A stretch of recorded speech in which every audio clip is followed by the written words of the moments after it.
leagues will clash in cup competition. This year it's the Prinx Tires USL Cup. This year it's in Indianapolis. It's Forward Madison and the Indy 11.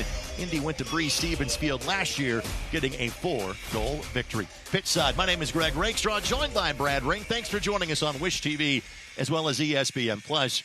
Brad, the Indy 11 in their best form really in 2 seasons. They've won the last 4 matches they've played. Yeah, they're on a roll, up to second in USL Championship play. Excited about the cup competition here tonight. Yeah, we'll put the championship to the side for now because this is cup play in the USL. So let's show you the format of this one. There are 7 groups, 42 teams, 25 championship, 17 in League One. This is Group 4, a blend of League One and championship sides. This is round number 3. Group winners going to the quarterfinals and the top wild card team that did not win their group. Now, the math may not look great for either of these 2 teams with 2 matches left to go. Lou City is atop this group, sitting on 6 points. Lexington and Troy are playing as we speak. Ford Madison knows it's not likely to get out of the group. Indy knows they've got to win this one and the next one in Lexington. Yeah, look, it's an uphill battle for both clubs, but a lot to play for in terms of pride, in terms of momentum, in terms of confidence. So we expect a good battle here tonight in Indy. Regardless of the competition, Bruno Rendon is on fire. He has scored each of the last 4 times he has played for the Indy 11. Yeah, look, he's been talked about a lot here in Indianapolis, and he's been on a heater as of late in terms of goals scored, but also his creation, his hustle down the flanks, getting service into the box. He's had a great run as of late. If he scores again tonight, that ties a record from last year in Elvis Amo for having scored in 5 consecutive matches for the 11 in all competitions. It's the Flamingos in town. These 2 teams both built by Peter Wilt. We'll talk more about that as the match continues as you're watching Indy 11 Soccer on Wish TV.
Indy 11 assistant coaches are Phil Presser and Jason Perry. The goalkeeper coach is Andy Swift. And the head coach of Indy 11 is Mr. Sean McCauley.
For a second consecutive season, two Midwestern teams that are in two different USL leagues will clash in cup competition.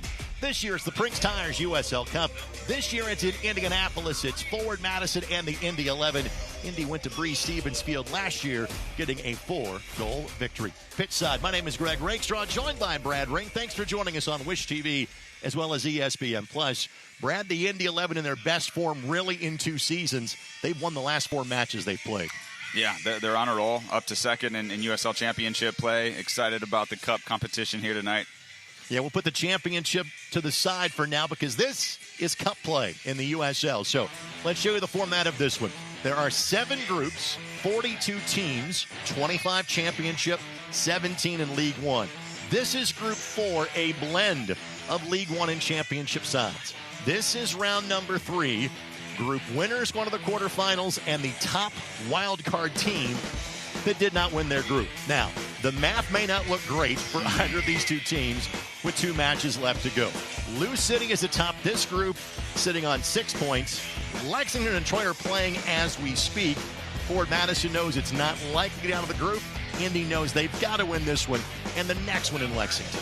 Yeah, look, it's an uphill battle for both clubs, but a lot to play for in terms of pride, in terms of momentum, in terms of confidence. So we expect a good battle here tonight in Indy. Regardless of the competition, Bruno Rendon is on fire. He has scored each of the last 4 times he has played for the Indy 11. Yeah, look, he's been talked about a lot here in Indianapolis, and he's been on a heater as of late in terms of goals scored, but also his creation, his hustle down the flanks, getting service into the box. He's had a great run as of late. If he scores again tonight, that ties a record from last year in Elvis Amo for having scored in 5 consecutive matches for the 11 in all competitions. It's the Flamingos in town. These two teams both built by Peter Wilt. We'll talk more about that as the match continues as you're watching Indy 11 Soccer on Wish TV. Prinx Tires is proud to be the presenting sponsor of the Prinx Tires USL Cup. Built for practical performance and the long haul, Prinx delivers reliability for everyday drivers like you. Visit PrinxTireUSA.com to learn more. Odds are, you know the way to a person's heart is through their stomach, but maybe don't know much about complex blood and bone cancers. Or you know all the ins and outs of a chassis, not necessarily all about robotic heart valve surgery. And while he's thinking about bulldozers, you're not thinking about him ever needing a stem cell transplant. But if you do need care, trust the expert healthcare system 9 out of 10 Indiana doctors have chosen for their patients' care. Indiana University Health, no matter the odds. Droplight is a venture studio. We don't sit on the sidelines. We build inside the brand. From stadiums to festivals to the fastest tracks in the world. We turn brands into something people feel. Turning ideas into traction, partnerships into pressure, and momentum you can't ignore. This is Ignition. This is Droplight. Fuel for brave brands.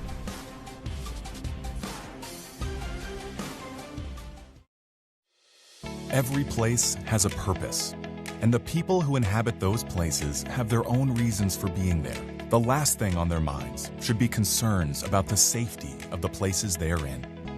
When it comes to security and safety for all the places that matter, Dormakaba offers a seamless flow of integrated solutions that allow people to move securely about their daily lives. Because the places that matter to you matter to us. AES Indiana is dedicated to providing you with smart energy solutions that power our lives. Our energy efficiency programs help you save energy and money. From rebates on lighting and smart thermostats to appliance pickup and recycling, you can take advantage of cleaner, more cost-effective energy solutions right here, right now. IPL is now AES Indiana. We are accelerating the future of energy together. Tonight's match is presented by your Central Indiana Ford dealers, a proud sponsor of Indy 11 Soccer. Visit your local Central Indiana Ford dealer today. And by IU Health. Indiana University Health is proud to be the official health care and sports medicine provider of the Indy 11, supporting athletes in our community with expert orthopedic and sports injury care close to home. Let's get you right to our starting lineups. They are presented by your Central Indiana Ford dealers. Visit your Central Indiana Ford dealer today. Only couple of changes here because of the Cup competition. Eric Dick rotates out. Reese Charles Cook gets the nod in goal. And Kean Williams gets his first start in a match. It's on a U.S. Open Cup match because of Noble Okello being away on international duty. On the flip side for forward Madison, some significant rotation here. J.T. Harms of Indiana University has been their goalkeeper all season long, but it's Tenzing Mansky that gets the nod tonight. Also, Aaron Gebhardt, who is their leader in career matches, played goals and assists, and somebody Brad Ring played against me, played for Jacksonville Armada. He also will come off the bench tonight again. Ford Madison played at Greenville on Wednesday in a League One match. We're going to see a little bit of rotation tonight for Matt Glazer. Yeah, look, it makes sense strategically when you're looking at the season as a whole in terms of balancing cup play and league play. So excited for the game tonight. Some younger guys getting some opportunities. And with that, we are underway here at Carroll Stadium.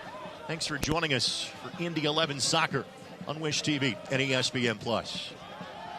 And these two teams have now played each other in each of the last two seasons. Opportunity here and up and over the bar, and you were shaking your head immediately at some of the defensive combinations there for the Indy 11. Yeah, Indy just was sitting back, just watching. They didn't quite wake up. What a dream start for the Flamingos. Obviously, if they put it in the back of the net, that's a little better, but that's got to give them confidence right out of the gates. Now, while there's not a lot of league familiarity between the two teams actually play each other every year in the preseason because of the wonderful facilities the Indy 11 have at Grand Park. And let's face it, two Midwestern climates in February. Mm-hmm. Madison frequently makes the trip to the north side of Indianapolis and plays a preseason match against the Indy 11. So these two actually see each other every year. So these two have played each other, just not in an officially competitive match since last April. By the way, this portion of the match is brought to us by Dormicaba. For every place that matters, we are frankly keeping our fingers crossed from a precipitation standpoint. There are storms to the north of us. We hope that they will stay that way. They will stay to the north. We could have some rain, but hopefully we get through this match without delay. It seems like the better chance for rain would come in half number 2. As a foul is whistled by our match referee. That's Mohamed Kalea. He's assisted by Zach McWhorter, as well as Race Williams, and Jackson Krauser is our fourth official tonight. Time now for our Keys the Match. Our Keys the Match are brought to us by your Central Indiana Ford dealers, proud sponsor of Indy 11 Soccer. Visit your local Central Indiana Ford dealer today.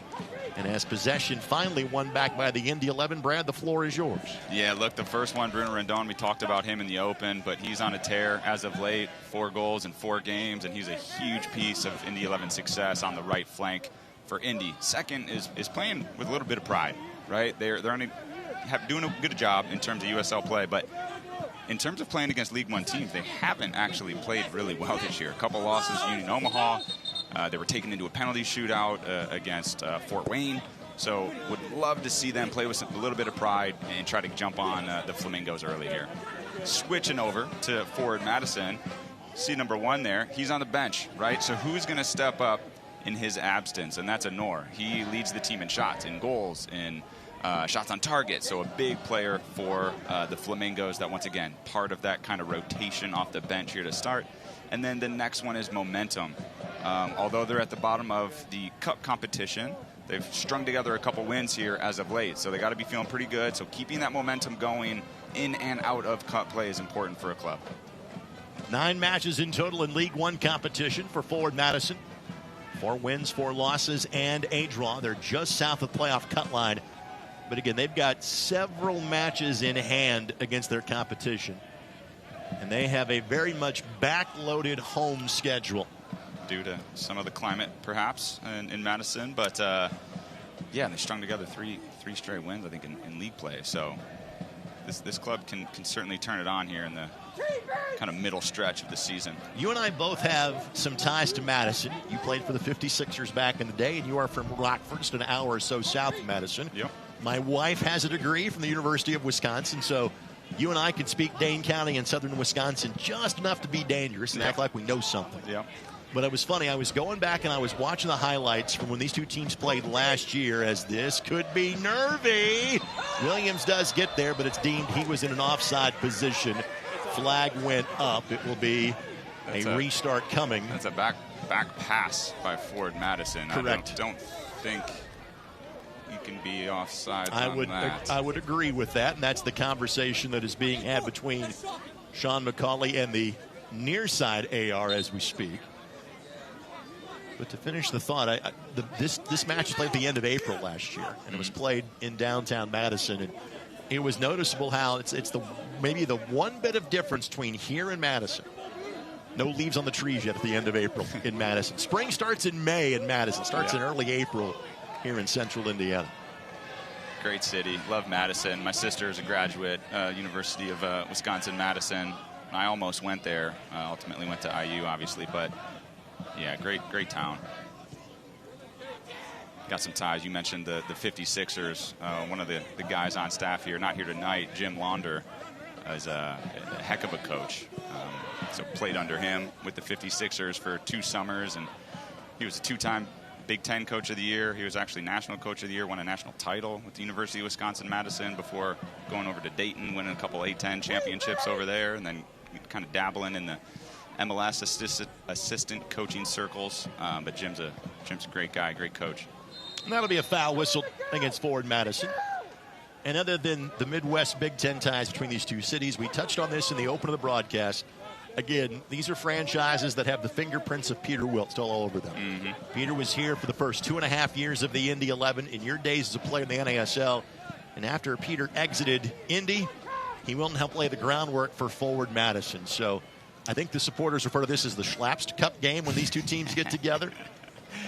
Yeah. So plenty of ties, even though these are two teams that do not frequently see each other and are in different leagues. Yeah. Ford Madison, one of the OGs of League One. They've been around since 2019. Of course, Indy 11, 2014, but in the USL ecosystem since 2018. Matt Glazer, head coach of Ford Madison. We were talking before things kicked off here in terms of head coach being a goalkeeper. Obviously not super common, but always good to see. Not a lot of times goalkeepers get stuck in that goalkeeper coaching role. Cross by Neidlinger. Blake just couldn't get ahead to it. Frankly, there is more changeover in the Madison roster from last year to this year than there is even in the Indy 11 roster, as Charles Cook just kept the ball inside of the 18. I immediately looked at the AR, and he said he was safe where he had possession of the ball. He did a good job keeping the ball on the left side of his body, because the right side of his body was completely over the line. Long distance attempt for Rendon, knocked away, but that is how the Indy 11 have played this season. Let's take a look at the positioning of one Reese Charles Cook. Yeah, I love this. Love this from Reese Charles Cook. Coming out, owning the box. As a defender, you love when you hear a loud yell from your goalkeeper. Gives you a lot of confidence that he's going to handle all those aerial balls.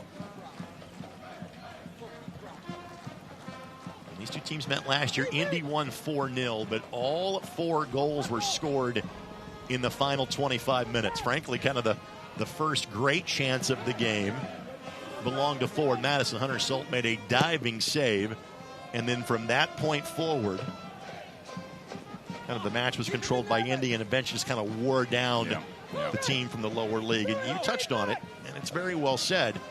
You know, last year it was a boon for the Indy 11 in this competition that they opened with 2 League One sides and took advantage of that by beating Ford Madison, by going to 1 Knox and winning. A 1 Knox team went on to win League One last year. Yep. This year, not so much. Indy has struggled against League One competition in 3 different opportunities.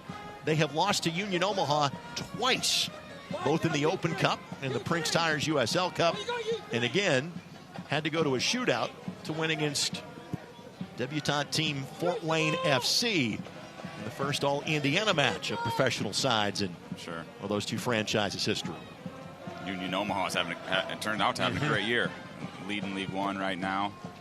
Certainly a good club. See Indy with a little bit of possession here before giving it away, but win it back quick from Quinn. Quinn quickly looking for the assist. He's sitting on 64 in USL Championship play. Last week he played in his 300th match in the USLC. Good for 2nd best in league history. He also became the first player during that match to play over 25,000 minutes in the championship. And wouldn't you know, Sean Tosh matched him on that list by playing on Wednesday against Birmingham Legion. I don't think I had 64 assists in all of my practices my whole life. You didn't have 64 assists on air? Goal kick coming for Reese Charles Cook. Let's take a look at our Back to Healthy report. It's brought to us by IU Health, the official health care and sports medicine provider of the Indy 11. And yes, it is a healthier group for the Indy 11. Now, we do not have two players listed who are out for the season at this point, at defenders in Pat Hogan and Hayden White. The issue for the Indy 11 tonight is more along the lines of players out on international duty. It's the second consecutive week where Anthony Herbert is out, representing Trinidad and Tobago, and Noble Okello is missing this week as he is playing for Uganda in a pair of friendlies. Quinn slashing all the way across the defense and launching Rendon, but the turf monster got him. Yeah, that was a tough one. It's kind of a ball bouncing in. He tried to get a touch. I think he might have stepped on the ball. Hopefully he's okay.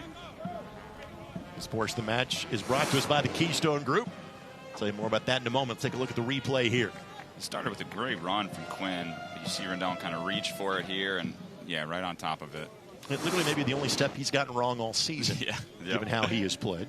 Yep. Now let's tell you about the Keystone Group, specializing in transformational developments, construction, management, and investments. And Bruno, a native of Cuba, the second Cuban player to play for the Indy 11. Adrian Dispay being the other one. And the 3 goals last year, sitting on 8 this season. And Bruno's allowed to play that with his hands because he heard a whistle. Restart coming quickly, but a step between Craig and Lindley. Lindley digs tackle in, and as Cam often does, plays that one perfectly. What a tackle. And then the find to Kean Williams. And Kean has largely been a reserve this year. This is his opportunity, and quickly draws a foul and draws a card. I'll tell you what, it was a great run by Williams. He did something very simple that younger players, I hope pick up on it. He's not the fastest player in the world, but what he did is once he had position, he cut in front of the trailing defender. You're going to see a replay here.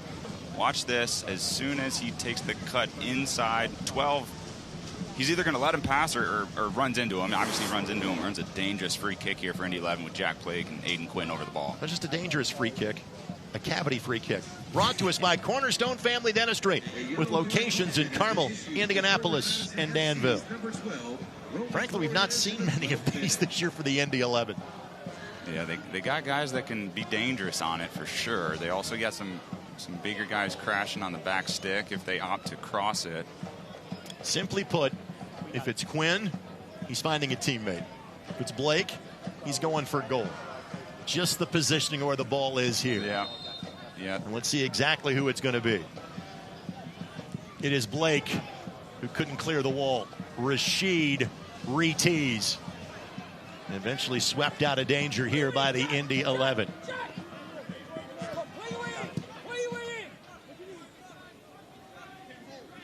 Blake, looking for contact, didn't get it. Yeah, I don't mind that no call from the ref. The defender did a great job there reading the cut from Jack Blake. On transition, fantastic touch. Just Carmichael couldn't get it to his feet. Neidlinger did just enough to knock it away. And it will be a corner coming for the visitors in minute number 13. Yeah, you nailed it. It was great touch off the chest, but Neidlinger comes in and... Yeah, Blake went to ground thinking he'd get a whistle, and it didn't happen. Karamoko deemed to have played him properly. Yeah, I mean, it could go either way, but once again, I like the no call there. And you see the replay, great first touch, and Neidlinger just coming in, getting the toe on it at the end. That was Romancian that played that ball exquisitely well to Ryan Carmichael. Again, a bit of squad rotation. So this is the second road match in 4 days for Forward Madison. Ball headed back through and eventually knocked towards downtown by Edward Chiza. Mark Segbers, veteran.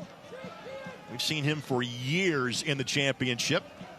He is a Wisconsin Badger, so a chance to go back and play closer to home, playing for Forward Madison this season. I think back to Ben Pierman's days of being in Memphis. Mark was a big reason and big part of their success when he was there.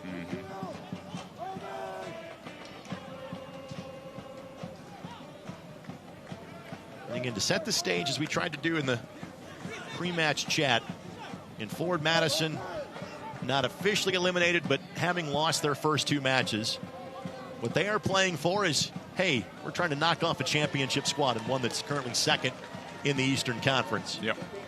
Indy 11 still mathematically alive in the competition, but they know they've got to win. Even a shootout win, the math really doesn't check out for them, knowing kind of their best route is to still try to win the group, even though they are giving chase to Lou City, who uniquely in this group, they do not play. In fact, only one of the 4 teams that they will play in the Prinx Tires USL Cup is a championship side. And that's Lexington, who they will see coming up in a couple of weeks. Yeah, they kind of lucked out from a schedule perspective, but no mistake about it. League One teams can play. They can hang. They can beat championship teams any day of the week. I honestly think the starting 11 versus the 11, there's not that big of a difference. I think it's the depth of the roster. Yep. I think that's where the difference kicks in. And you saw that, right, in the game against Forward Madison last year, I think. Indy 11 Soccer brought to us by Desnuda. 100% organic tequila. How real tequila tastes.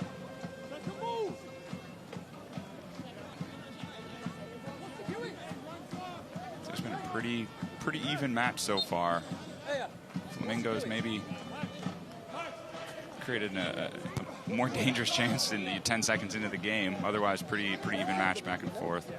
Hasn't quite settled down yet. Rendon in space has been dangerous for the Indy 11 all season long. Here's Neidlinger. Good looking ball that just got nicked away. Here's Mikel Rashid, first player to play for the University of Indianapolis that ends up joining the Indy 11. Again, pressed into service. Won the job out of camp. Started the first 2 matches. Anthony Herbert comes in and kind of takes care of that center back position. Mikel had been a substitute, but now works his way back into the starting lineup over the course of the last couple of weeks. Yeah, 2 great options for Coach McCauley. 2 guys that are big players, strong, good in the air, good in tackle, good on the ball. Indy 11 Soccer is brought to us by Johnson Controls. The power behind your mission. Sean McCauley, 3rd year with the Indy 11. He has now managed in the 3rd most games in franchise history. Led the Indy 11 to their best Open Cup finish 2 years ago in the semifinals. Into the playoffs in his first year in 24 and trying to get back there in 26 after just missing the playoff cut line last year. Here's O'Brien. Rendon to his right. O'Brien looking back post. Williams. Not the hit he intended to have. Kean from England. Played in Canada the last couple of years. Actually spent time briefly playing in Iceland. Miscue here. Chiza has a hit. Can't get it past Mansky. It was a tough angle, but still a giveaway at the back for the Indy 11. Yeah, bad back pass that Chiza read well. Didn't have a good angle. Goalkeeper did a good job kind of cutting that angle off, but the play before that, Chiza did a great job with hold-up play, dropped it back to Cam Lindley, knocked it out to O'Brien, which kind of started that previous attack. So better from Indy, stringing some things together, playing off Chiza as the point guy, and keeping the ball and creating chances.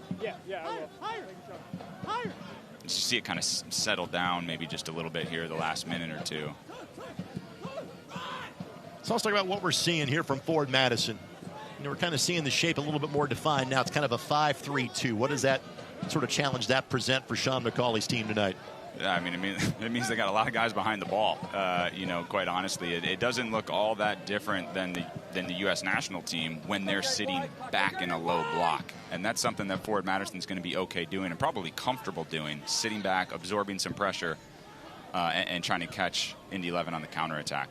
Quinn was trying to find O'Brien. A good read by Paco Craig. Does Paco give himself a chance for a rare hit? The answer was no. O'Brien plays it across, and Mansky spells it. It will be a corner. Good Corner is save. brought to us by our friends at IBEW 481. First corner of the match.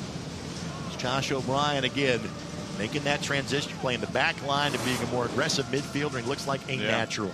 Yeah, I thought Paco Craig was gonna have a look at it, but good combo play. Goalkeeper does a good job covering his near post as he's supposed to. Corner kick for Indy. See two guys wandering over, see if they opt for a short one or put it directly into the box. I don't think I had seen Paco that far forward in the run of play all season long for the Indy 11. It was like a deer in headlights, a little lost. He didn't know what he was doing up there. I wanted him to shoot it, though. Quinn bends it in. Rendon didn't hit that one as squarely as he wanted to, and then Neidlinger knocks over one of the pink-clad Madison players, and it will be a goal kick coming here in the 20th minute for the Indy 11.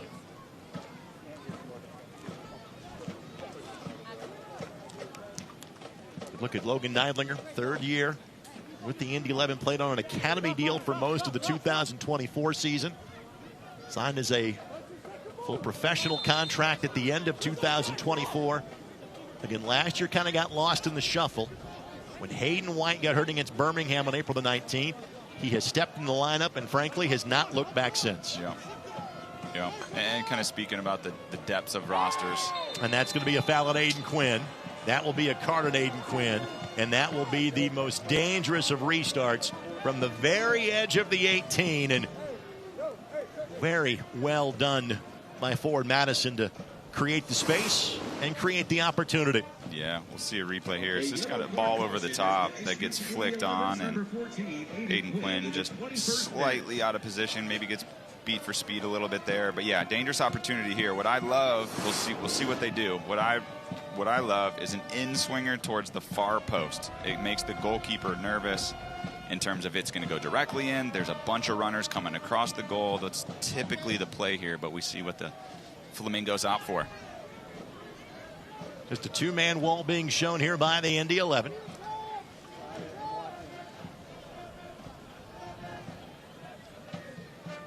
A tough angle to go straight for goal from here. Ball does split the wall, but then knocked sideways. And throw-in coming here for the visitors in forward Madison. Well, as we normally do during our broadcast, we have some special guests that join us. We have Adam Perkins from Prinx Tires and Jason from Ben Tire that is joining us as well. Gentlemen, thanks for being in the booth with us today. And first of all, you're rocking the Prinx gear, but you represent two different companies. Tell us exactly the partnership between Prinx and Ben. Yeah, no, absolutely. So Prinx is the manufacturer. We've been manufacturing tires in the U.S. for about 6 years now, and then Ben Tire is the wholesaler in the Midwest area, kind of Indiana, Kentucky, Illinois area, and they bring our product in and they distribute it for us. So they're a great partner and great at what they do. Well, speaking of great partners, Prinx obviously has become a big-time partner of the USL Championship and now sponsoring this cup competition for the first time.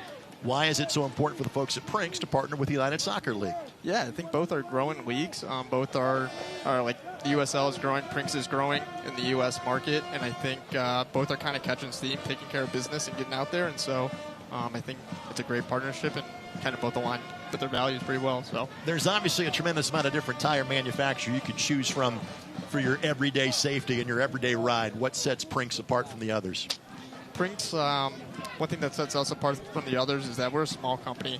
I mean, I think there's about 20 of us in total, and so we really care about our product and what gets out there into the market. And so we're really hands-on, out in front of the customers, out in front of the end users, and we really want to make sure that it's the best product getting put out in the market. We just put out this year, or last year too, our new high season 70,000-mile all-weather tire.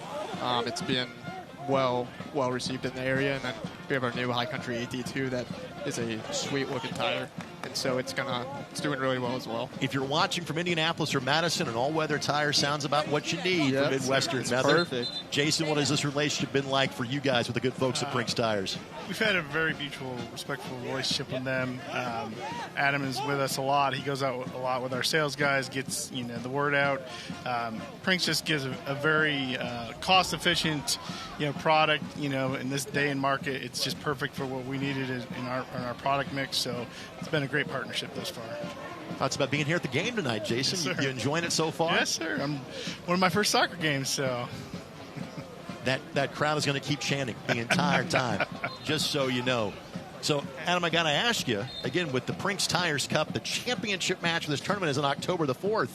Are you making plans to be there regardless of where it's going to be at this point? I might have to at this point. You know, you got the World Cup coming up here too, and so it's kind of getting soccer fever around the U.S., so might have to see what it's all about. All right, website and or social for more information about your two companies that are in partnership. Let's start with Prinx first. No, absolutely. Go to www.prinxtires.usa.com. Check us out. You can go to bentire.com to get some general information about becoming a dealer. You also, our e-commerce is tireweb.com, where you can get more information on becoming a dealer there also. Awesome. Guys, thank you so much for being here, and enjoy the rest of the match. Thank you. Thank you, guys. Again, thanks to Adam and Jason from Prinx Tires and Ben Tire, respectively. And again, as part of the Prinx Tires Cup, and first time it has had that name here in our second year of this competition. Thank you, gentlemen. Greg Rakestraw, Brad Wing with you. 25th minute. And chances have gone back and forth. And part of that is the nature of this tournament, where goals scored can be a tiebreaker. But part of it also, too, both teams knowing, again, not eliminated, but knowing there's no point in playing for the shootout or playing for the draw tonight. Yeah. You got to go for it and get all 3 points to have a chance going into the last match. Yeah, I mean, you nailed it. Ford Madison, you know, for all intents and purposes, will not be able to get out of the group. Indy's still holding on hope. A bunch of results need to go their way. But either way, they need 2 wins out of the next 2 games in this Cup competition. We told you about the tires, to tell you about the car. Your Central Indiana Ford dealers, proud sponsor of Indy 11 Soccer. Visit your local Central Indiana Ford dealer today. Do you need some? I should have asked. Do you need tires? I do. I actually do. Yeah. I've got Adam's cell phone. I need it. And if you forget the name, it's right there on the screen. Prinx Tire. There you go. I like it. PrinxTireUSA.com.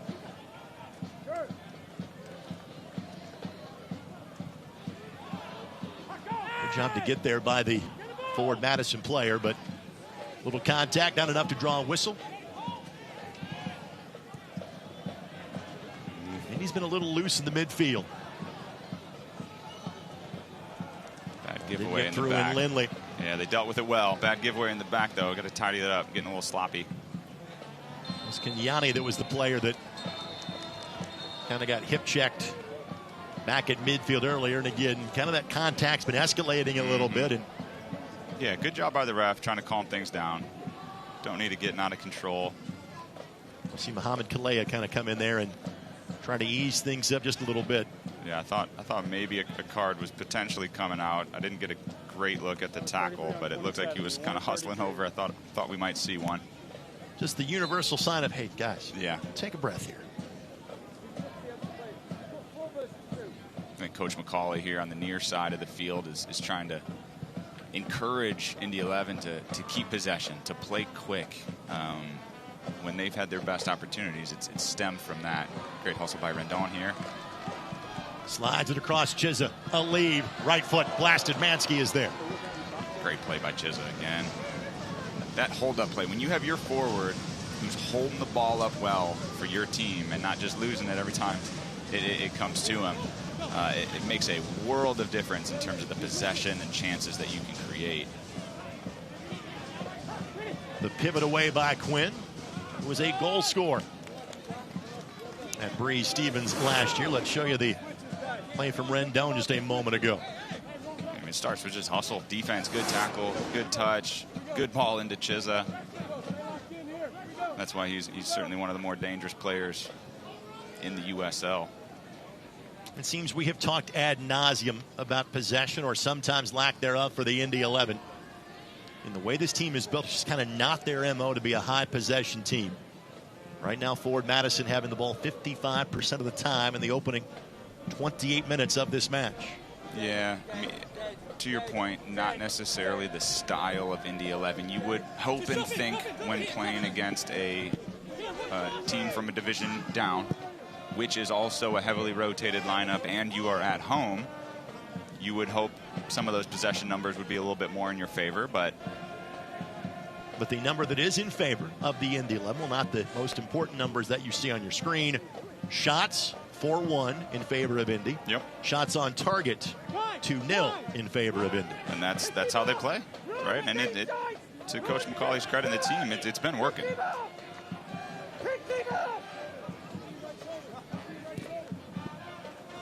Good hold-up play by Williams. Chisholm couldn't latch onto that in time. And the offside flag goes up for Edward Chisholm. Looking for the best deal in town? Check out the Pabst Blue Ribbon Deck next time you're at Carroll Stadium and enjoy $3 PBRs all game long. Tickets are available at Ticketmaster.com or the Indy 11 box office day of game. Pabst Blue Ribbon, because you deserve a blue ribbon. You mentioned the rotated nature of the squad tonight for Madison, having played on Wednesday. That is not the case for the Indy 11. Again, the only two rule changes is Neidlinger stumbles. Opportunity here for Madison. The leave, the blast, it takes a turn. It did not hit an Indy 11 player, and Reese Charles Cook, who is one of those newer faces in tonight. Yeah. Let's say sigh of relief here for Indy. For sure, and it started with Torres in the midfield, played a good ball out. You see Neidlinger trying to foul, then gets cut. Pretty bad ball across the top, just doesn't do well with it, but a great little sequence there from forward Madison. And we've kind of seen some stumbles, some kind of sloppiness in the back for Indy 11 the last 3 to 5 minutes. Which is interesting because this is the exact same back seven that played last week. And it was their first clean sheet of the year in league play against Rhode Island. Yep. I can say really talented Rhode Island team. Sure. Yes, I think some of them are kind of self-inflicted wounds, so to speak. It's also an Indy team because of being knocked out of the Open Cup play and the earlier nature of the Cup this year. Indy was done with the Open Cup by the end of March. They have not gotten back to that portion of the season where they're playing midweek matches on a regular basis until a couple of weeks from now. This group is a group that's been able to have the luxury of playing pretty much every Saturday and not rotating their squad all that much. Yes, there's a piece or two missing because of international duty or injuries, but it's a group that's played together. You may not recognize it by some of the mistakes they're making at the back so far tonight. It has not come back to haunt them just yet. Yep. Spot on. And that break and Saturday to Saturday routine that you mentioned is nice for this team because it's not the youngest team in the league either, right? So when you kind of have that routine, it is really nice. Situation that Madison finds themselves in tonight, having played a league match at midweek, then a cup match on the weekend. That's the scenario Indy has in 2 weeks. They will host Brooklyn here a week from Wednesday. And then they will go to Lexington to play a cup match, and we'll see what meaning that match has for both of those sides going into it. Trying to find a window or a teammate. It's the latter that was opted for by Karamoko. This is Bolma. Bolma has showcased his speed when given the opportunity in this game. Turn there, and our official says, nope, nothing in it. Yeah, Bolma's been good. He's been dangerous down the right flank for the Flamingos. I think Torres in the middle has been good as well. And Gubu trying to work his way around Neidlinger. And in fact, I think an infraction was called against forward Madison. Out of the clearance, deflected off of a forward Madison player. We'll see. I think that was the latter. And Anand, the leading goal scorer in league play for forward Madison, with 4 goals on the season. Again, these matches from a stat standpoint are their own competition.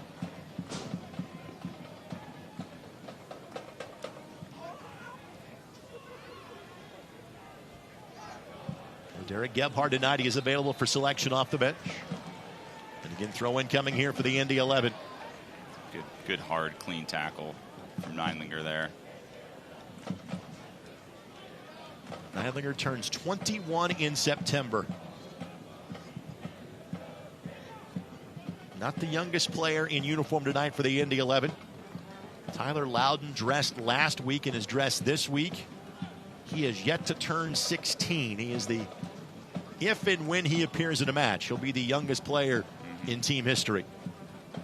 Yeah, I love what they've done with some of these academy contracts and letting these younger guys get this experience while still keeping their amateurism. Here's Williams.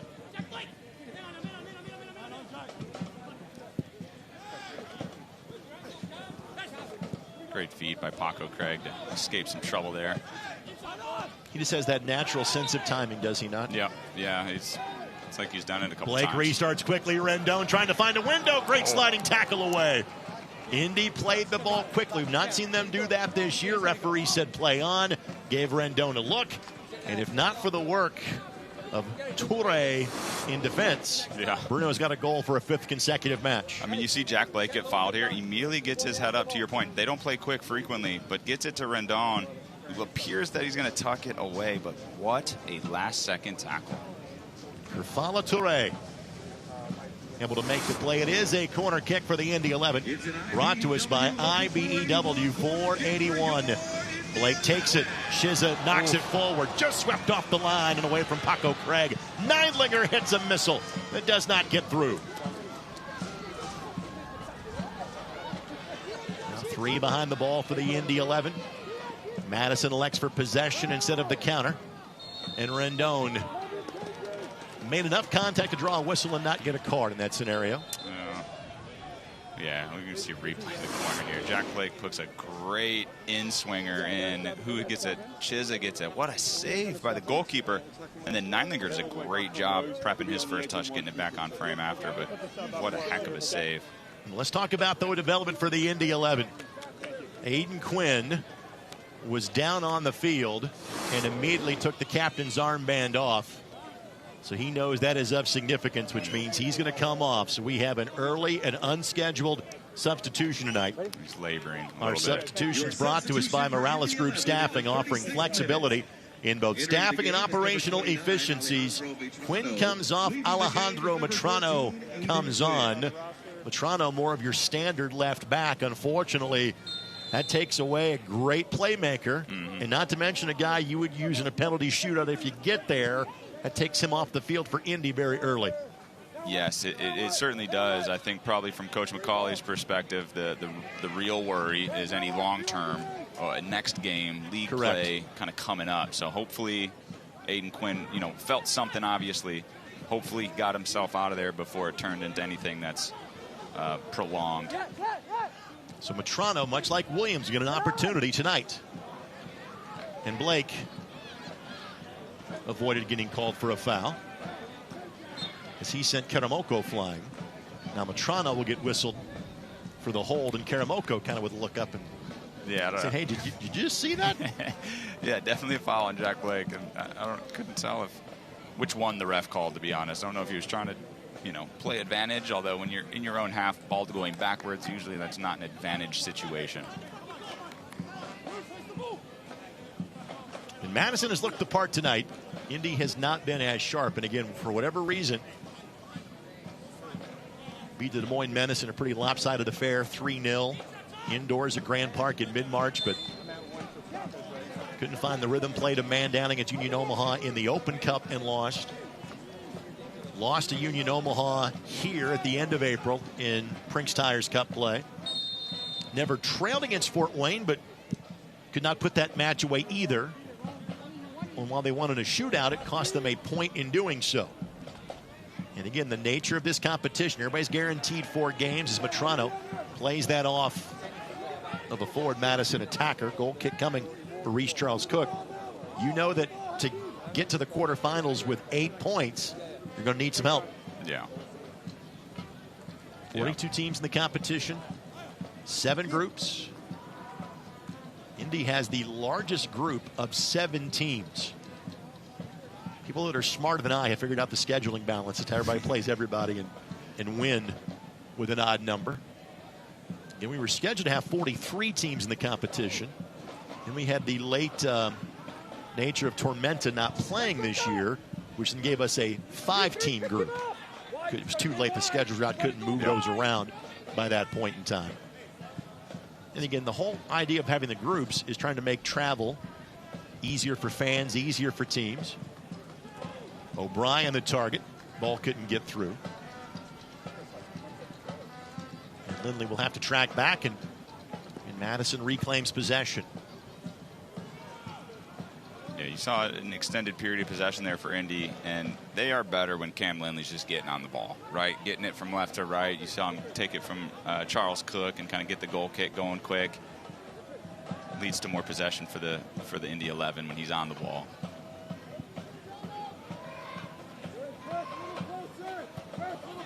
Sekbers to Bolma. Good defense. Good read. Toure has a hit that Charles Cook knew was going wide the entire time. Well, a reminder, fans, you can catch Soccer Saturday every Saturday morning on 93.5 and 107.5 The Fan. Of course, we got plenty to talk about this time of year because there's the Indy 11 men's season, Indy 11 women's season, and this thing called the World Cup that starts in 6 days for Team USA. Yep. We'll somehow cover all of that in 60 minutes every Saturday morning on 93.5 and 107.5 The Fan.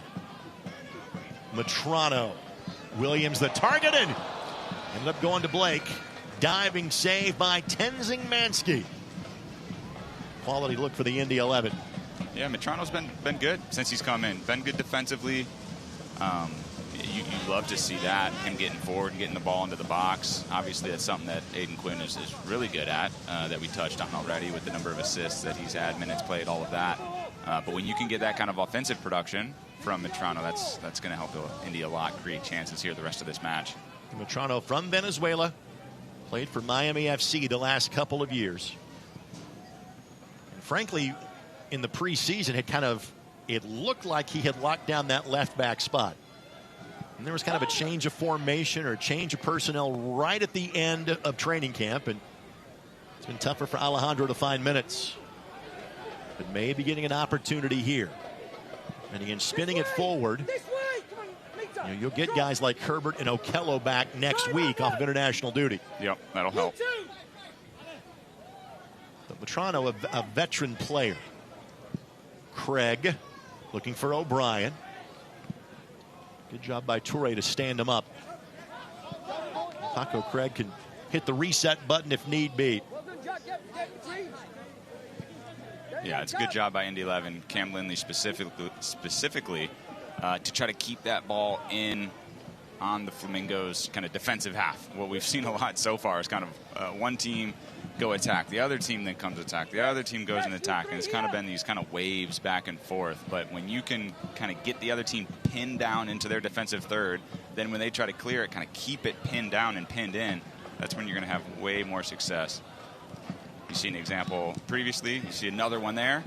O'Brien trying to find a teammate. Matrano. Ooh, good feed. Now Williams, couple of steps over, plays it across, and that will be a throw and not a corner. Your Central Indiana Ford dealers, proud sponsor of Indy 11 Soccer. Visit your local Central Indiana Ford dealer today. It's maybe a little bit of sprinkles coming down here, Ray. See if the rain holds off. Here's Chizza. Chizza had the goal of the week in the championship at the end of April. Header in by O'Brien. He's got 2 goals in championship play this year. Couldn't find the frame. Yeah, much better from Indy with a couple of these crosses coming in from Matrano. Jack Blake with a header. Chizza with a header. O'Brien with a header. So they're knocking at the door here the last few minutes. By the way, that possession number is now basically even between these two teams. And again, the attacking number, 8 shots to 3. And how about Mansky, who has been rarely used this year? He made 5 first-half saves. It's been good. He's been good. Blake breaking through. Good job by Bolma just to knock that away. Matrano. Good no call. And Williams the target. Matrano got there in time. Just played it a bit behind O'Brien. And foul is called by O'Brien, and not his intention, but clearly took the defender out that would have made a play on the ball, hence the whistle. Yeah, you see a couple of Madison guys kind of breathing pretty heavy after they've been under attack here. Indy's done a good job putting the pressure on them here the last 5 or so minutes to close out the first half. Fans, you can show your Indy 11 pride. Get your exclusive IMCU Indy 11 debit card at any IMCU branch or online at imcu.com today. Well, we have sung Mansky's praises. That was not his best effort on a goal kick. If a goalie's going to make a mistake, that's the mistake to make. Make it on a kick out of bounds. It's the at the half line. It's the basketball terminology. Make it a dead ball turnover, not a live ball turnover. Yep. That works in soccer too. Yep. So Cam Lindley's been very active, kind of as that single pivot in the midfield.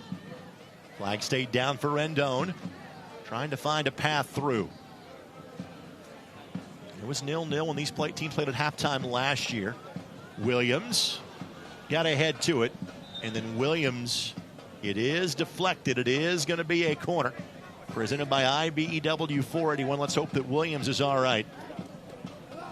And Williams has played 161 minutes in all competitions this year.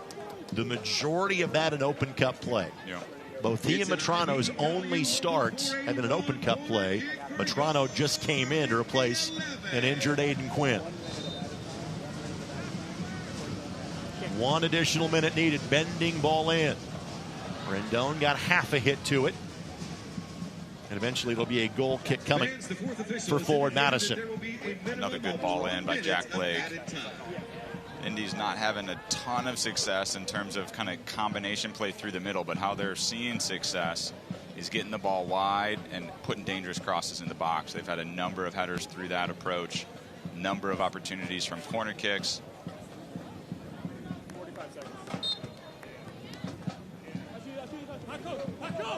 Kind of see that wind starting to play a factor here too.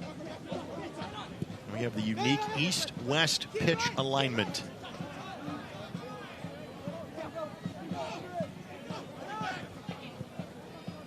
Closing seconds of this one. Got it. And Indy growing into it, even without one of their better players in Aiden Quinn, who exited due to an injury. Fresher legs for Indy as well, having not played since Saturday. Ford Madison on the road in Greenville on Wednesday night. They will get a 15-minute respite here as we are 0-0 going to half number 2. Sean McCauley making his way to our pitch side interview location. Give him a moment to put the headsets on, and we'll have a chance to chat up Coach here in just a matter of seconds. Seems he is ready. Coach, your thoughts on half number 1? Really poor from our point of view. We came in with a plan to sort of control the middle of the field, you know, with possession, and then get it into wide areas and get bodies in the box. But we've not done it often enough, because when we have done it, you know, we've looked okay. But when, you know, you can't just rely on 1 or 2 moments in a game. So yeah, it's been a pretty poor one for us.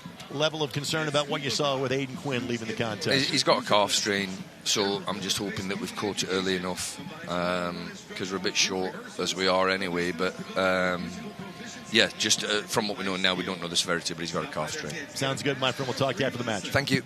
Head coach Sean McCauley, as always, gracious with his time to start at halftime. Wants to see a little something better from his team, but no damage done just yet. We hope the injury to Aiden Quinn is not one of a long-lasting nature. At halftime of this round 3 of the Prinx Tires USL Cup, it's the Indy 11 0 and forward Madison 0. As you're watching on Wish TV and ESPN+.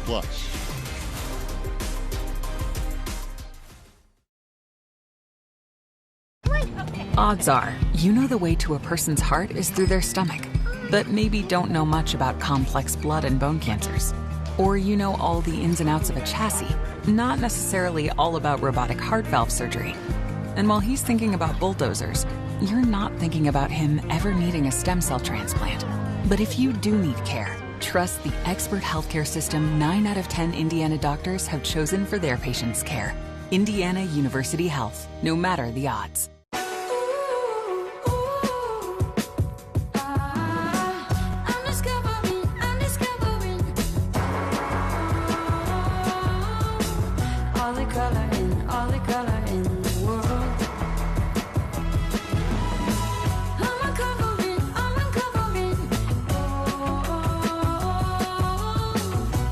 Bring color to life with the very best paint, only at your Sherwin-Williams store.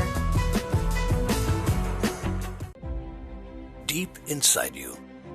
There's a spark waiting to be ignited, a yearning for a real connection, something that truly moves you.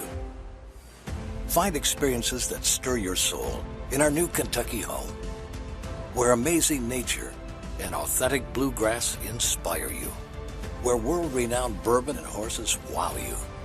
Kentucky, find what moves you. This is Molly. She loves road trips, hikes, her dog Max, and cars that fit her lifestyle. Like this cool new ride that she got with help from Indiana Members Credit Union at a great low rate. And for when she's on the go, IMCU makes it easy for her to pay from anywhere thanks to their digital banking. Looks like Molly is really getting the max from her credit union.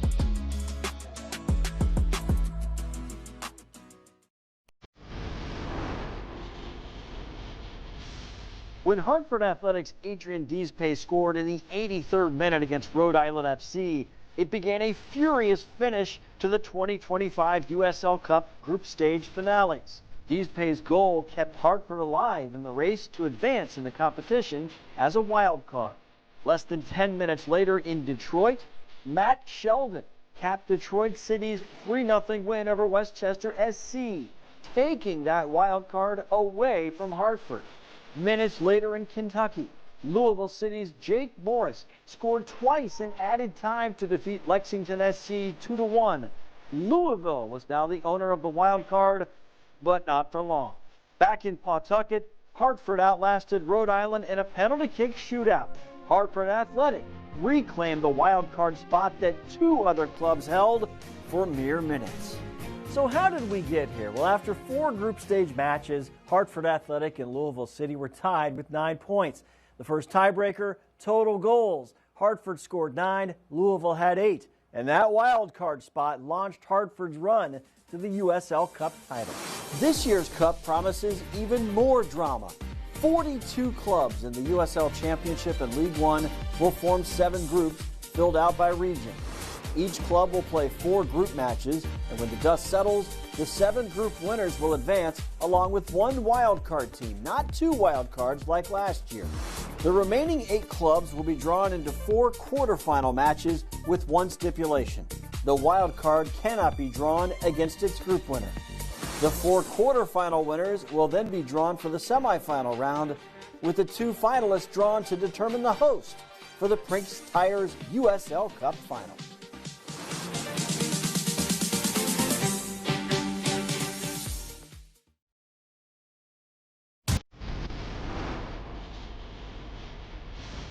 When Hartford Athletics' Adrian Deespace scored in the 83rd minute against Rhode Island FC, it began a furious finish to the 2025 USL Cup group stage finales.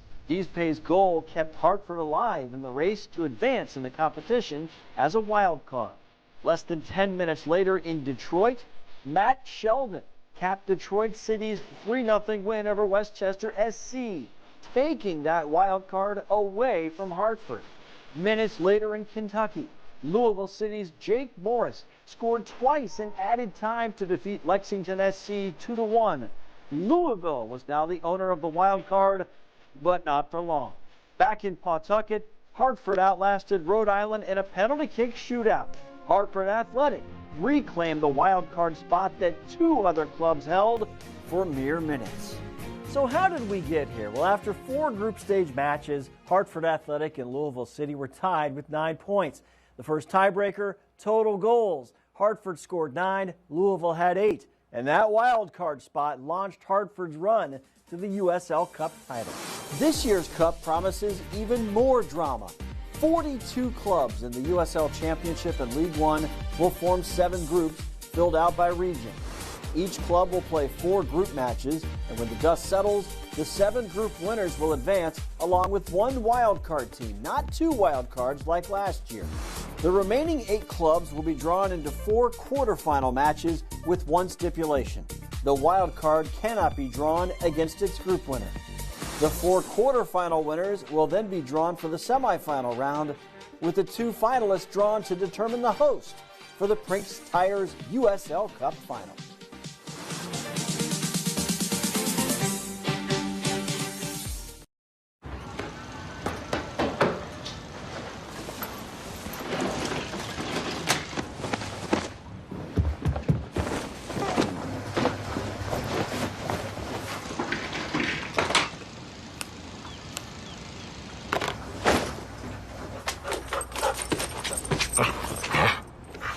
with more features to keep your account safe and secure.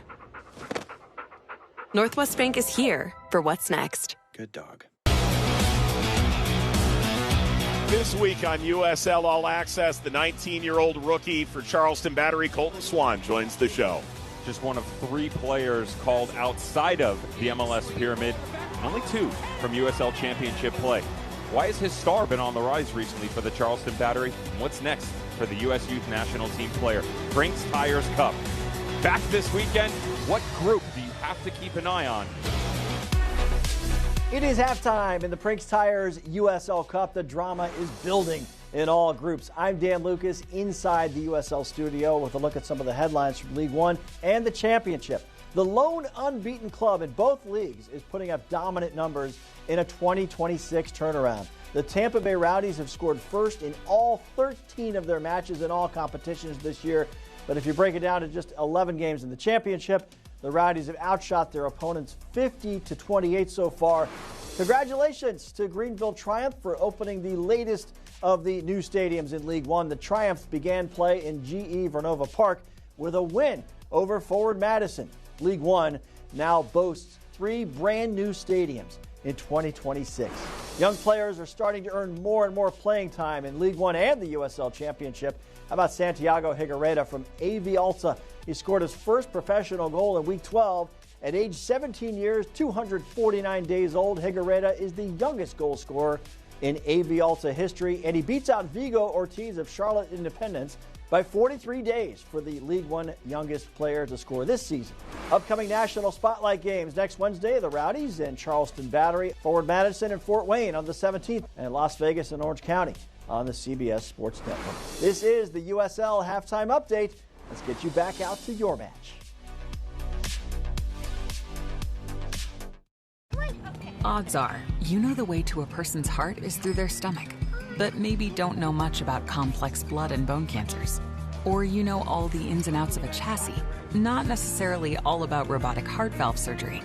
And while he's thinking about bulldozers, you're not thinking about him ever needing a stem cell transplant. But if you do need care, trust the expert healthcare system 9 out of 10 Indiana doctors have chosen for their patients' care. Indiana University Health, no matter the odds. Don't miss out on your best summer yet. Upgrade your summer with AAA, with local savings like free Indians tickets, VIP access at Ruas Music Center, 35% off zoo tickets, 50% off Indy 11, and more. Time's running out. Don't miss out. Renew today at AAA.com and make this your best summer yet.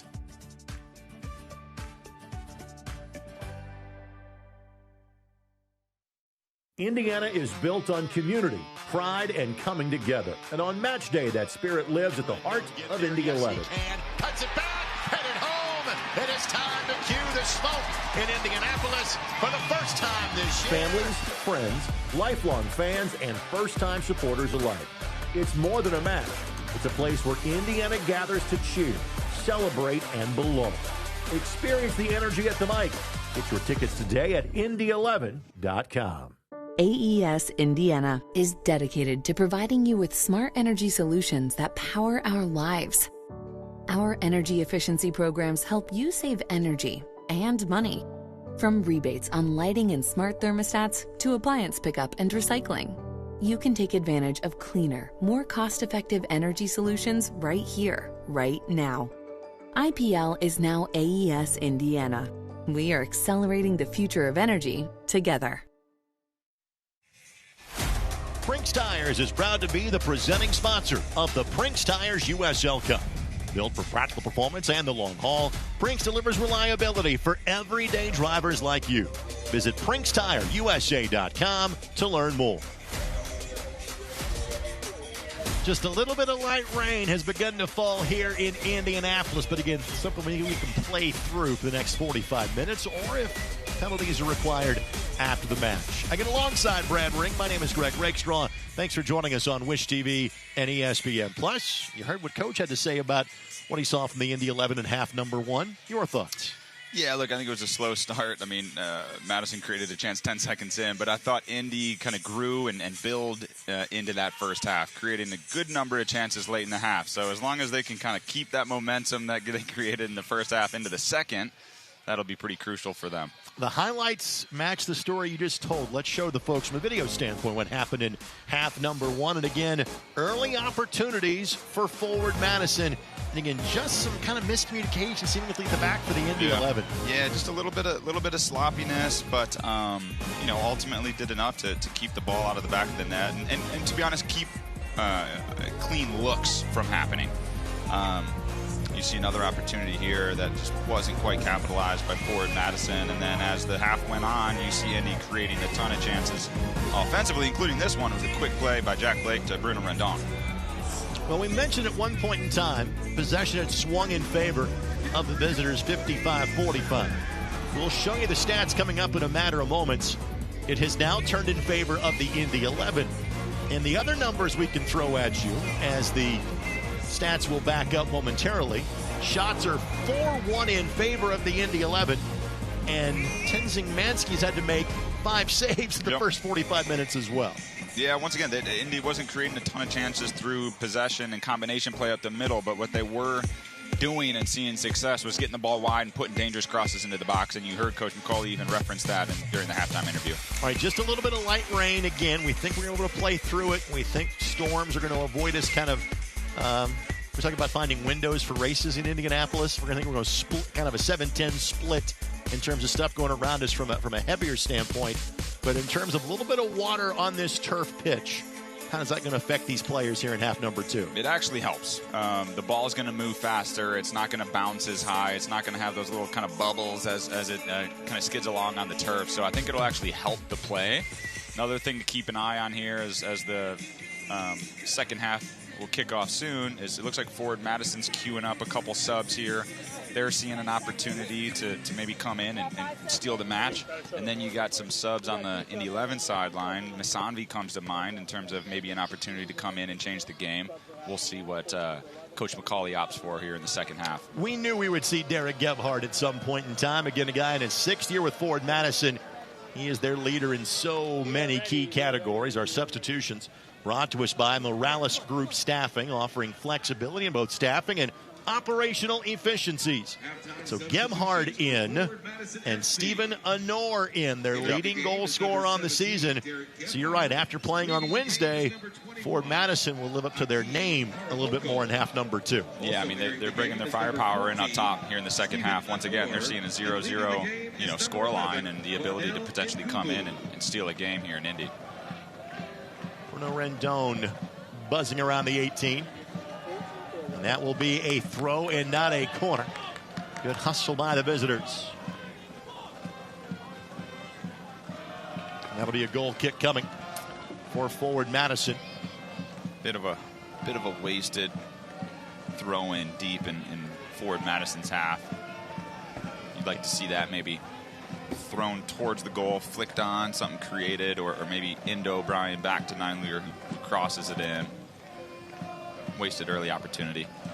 Karamoko amongst those that are now done for the night for forward Madison as the rain picks up in intensity. Well, frankly, we've not seen rain here in a week, and like any Midwesterner, when it starts raining, go, well, we kind of need it. Is it bad that's what I was thinking? My grass could use it. Again, you're from Rockford, Illinois, in the state of Indiana. You couldn't be more Midwestern if you tried. And that will be a foul against forward Madison. Williams draws contact. Second time that Williams has sacrificed himself for the good of the team. Ended up on the turf, but giving Indy an opportunity with a short field. Yeah, I wouldn't mind seeing a replay of that. Kind of a funky one where the Flamingo just slid, but I think maybe he slid a little too far. Maybe he had a leg up and caught Williams. It's on the far side of the pitch here. It's Jalen Shannon. He kind of went over the ball and caught Williams, kind of cleats up in the leg. It's a good call, good catch by the referee. We'll also set up a free kick for the Indy 11. And our free kick's brought to us by Cornerstone Family Dentistry. It's a cavity free kick. Cornerstone Family Dentistry has locations in Carmel, Indianapolis, and Danville. I'd love to see this one whipped in by Jack Blake in swinger. If he can even get it to potentially bounce before the goalkeeper in and around the 6, especially with this wet turf, it's really hard to deal with. Normally Aiden Quinn would be a part of these. He was injured in the first half and exited. So it's Lindley that floats it in. Rendon had it home. Rendon didn't get the final touch. Is that Paco Craig? I think so. It is time to cue the smoke in Indianapolis. Paco Craig in minute number 48.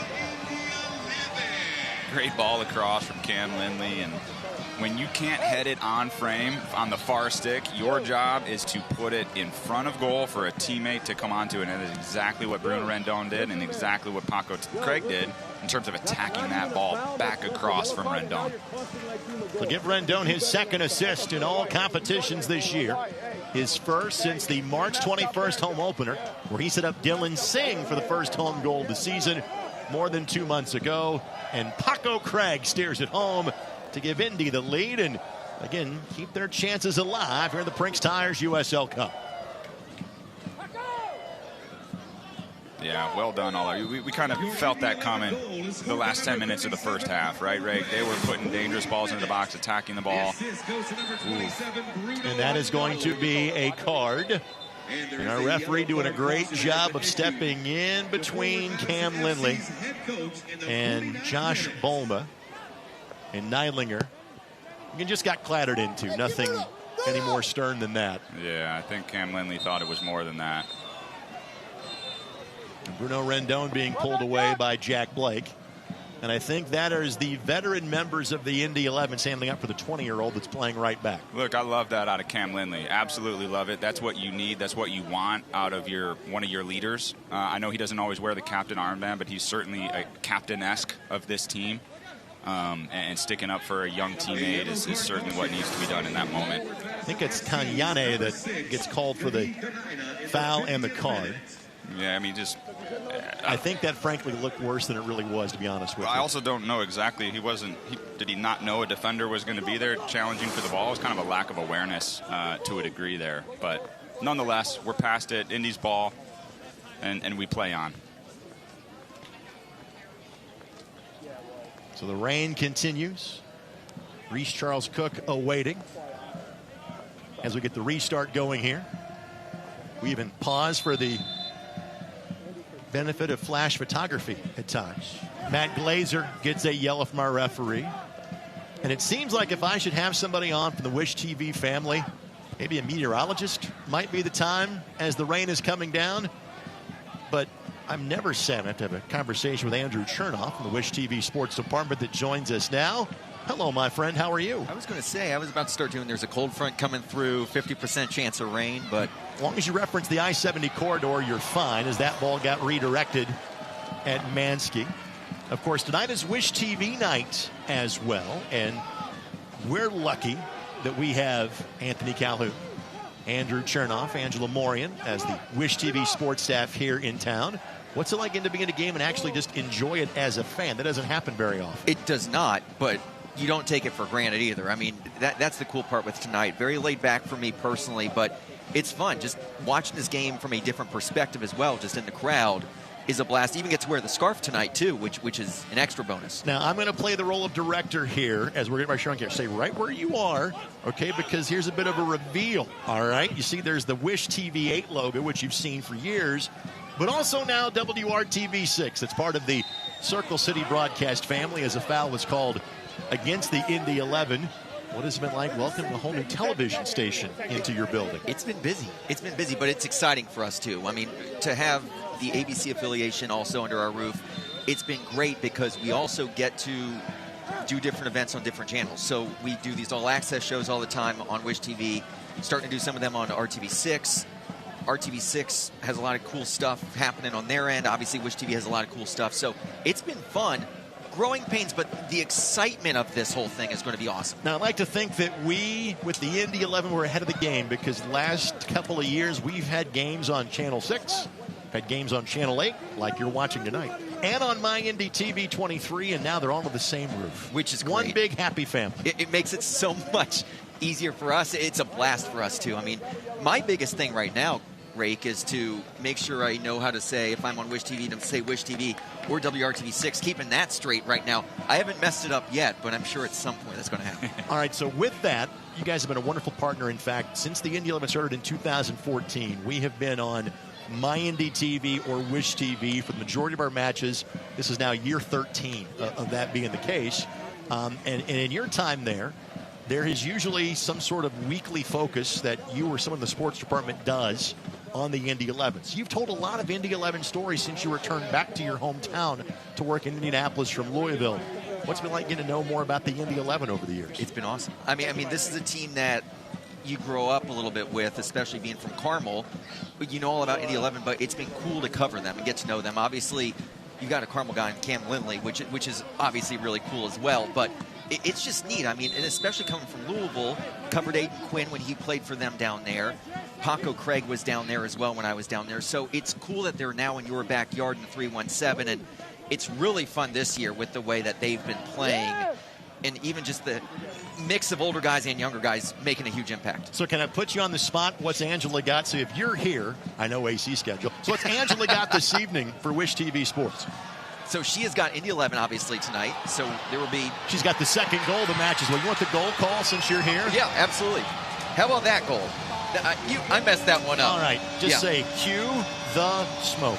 Cue the smoke. Good enough. 2-0 for the Indy 11 here in minute number 54. It was fun to watch the reaction to Brad Ring. He saw that one develop as you and I were chit-chatting away.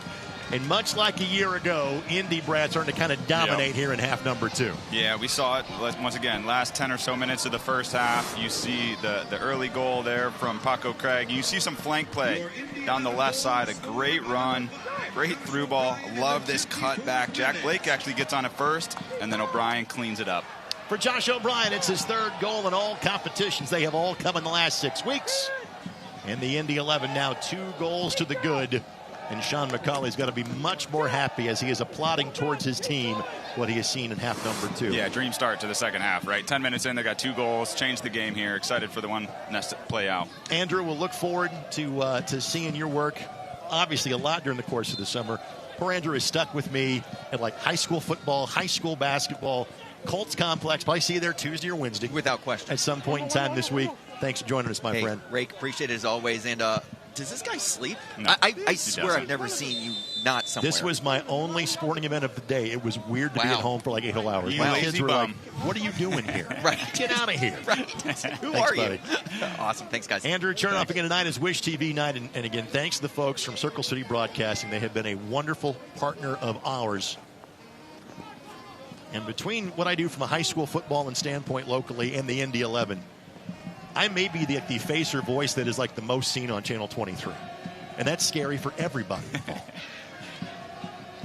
So 2-0 in favor of the Indy 11. And simply put, Brad, what has changed here in half number 2? It's hard to put a finger on it. Once again, I think it kind of started in the second half, but they're just getting the ball in more dangerous opportunities. The final product is there. You see the cutback that led to that opportunity. You see guys running off the ball as well, which helps. And then on the last goal, you saw at least 3 guys in the box, right? So they're not afraid to put numbers forward. You see guys like O'Brien making the box, Jack Blake making the box. It can't just be Chizza up top, right? It's got to be multiple guys getting in the box, throwing numbers forward. Well, this one not salted away just yet.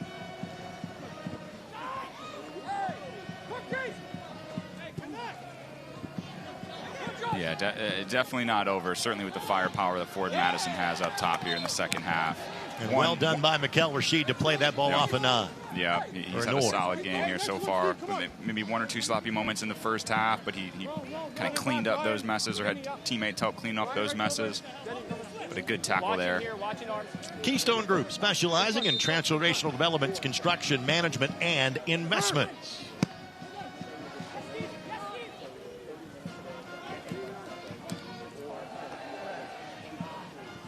Now, naturally, Ford Madison's going to need to kind of chase this game a little bit, and sometimes that can lead to kind of that third goal that could potentially be the dagger, right? So look for that to potentially happen here as Ford Madison puts numbers forward. Carmichael could not get to that in time. A lot of the folks have headed for drier conditions.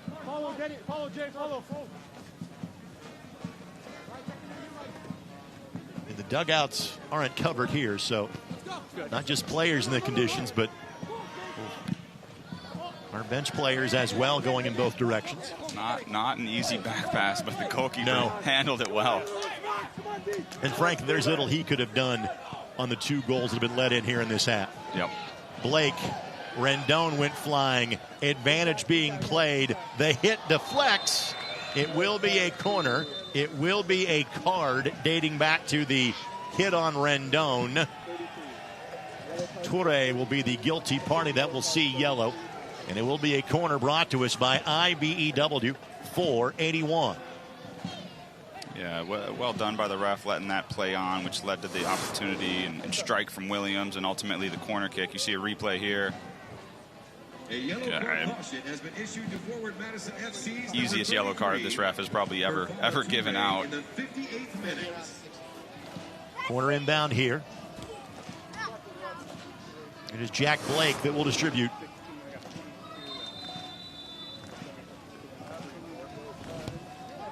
Bending ball in, flick down. Mansky kept that from being 3. Craig trying to turn.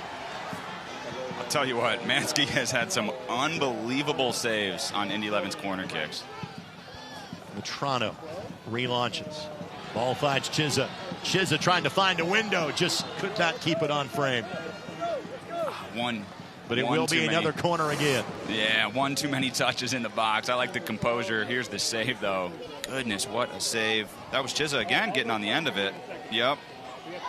Just those reaction saves. He's had, what, 4 or 5 of those? Before the ball is sent in, first it's a corner. I'll show you the last shot. It'll be another IBEW 481 corner. There is a forward Madison player down behind the play. They have 2 players to the 4th official. Indy just brought 2 more players to the 4th official. As both teams going to empty the tank from a sub standpoint here relatively early in this match. Yeah, I didn't see what happened. Player that is down is Roman Torres. He is the injured player that is down and being tended to by the training staff for forward Madison. For Indy 11, Muhammad Omar and Dylan Singh are set to come on. For forward Madison, Jackson Castro and Eddie Manjoma are set to come on. We saw Manjoma in this league, last played for the Tampa Bay Rowdies. And our substitutions brought to us by our friends at Morales Group Staffing, offering flexibility in both staffing and operational efficiencies. One interesting thing that's going to kind of continue to play out in the second half is as Indy 11 subs, they're getting kind of younger and less experienced, right? And as forward Madison subs, because of their kind of rotation of their starting lineup, they're actually getting some guys in on the flip side, right? That have more experience. They're a little bit older. So we'll see, how that impacts the second half. Obviously, you like to be in Indy's position with a 2-goal lead when these things are occurring. But it's just something to keep an eye on. So it's Omar and Singh that will come on for Indy. Torres, I think, is going to be replaced by Castro. I think his day is done regardless. And it will be a corner coming here for Indy once we resume play. Both of these teams are off until Saturday. Ford Madison resumes league play against Athletic Club Boise, one of the debutante teams in League One this year. Ford Madison finishes up Prinx Tire's USL Cup play against Union Omaha, but not until July the 11th. Looks like Torres maybe is having a hard time breathing. I don't know if he took a shot to the chest or something happened maybe in and around the ribs. But so Manjoma comes in for Mark Segbers. And Torres will come off, replaced by Castro. Those are the forward Madison substitutions. Muhammad Omar and Dylan Singh are standing by and waiting for the opportunity.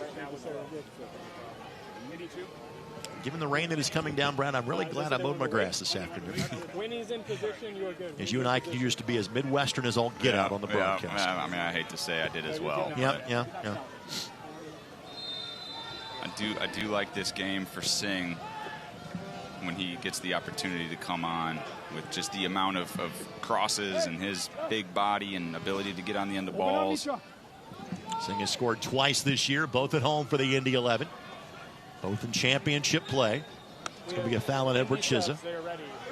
And I think now we'll see the Indy 11 substitutions get waived on again. They had to use a sub window earlier to replace Aiden Quinn. Cam Lindley. This will be the rare match where the captain's armband gets worn by 3 different Indy 11 players. Yeah, 3 deserving guys, that's for sure. It's been passed around like the Christmas scented candle. So Lindley comes off. He is replaced by Dylan Singh, or by Mohamed Omar. Dylan Singh will come in replacing Edward Chiza. And again, our substitutions brought to us by our friends at Morales Group Staffing, offering flexibility, most staffing and operational efficiencies. So frankly, this is rare that both Lindley and Quinn are not in the game.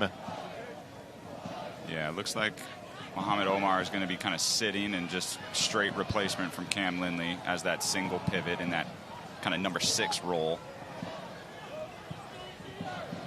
Singh obviously kind of just straight swap up top for Chiza.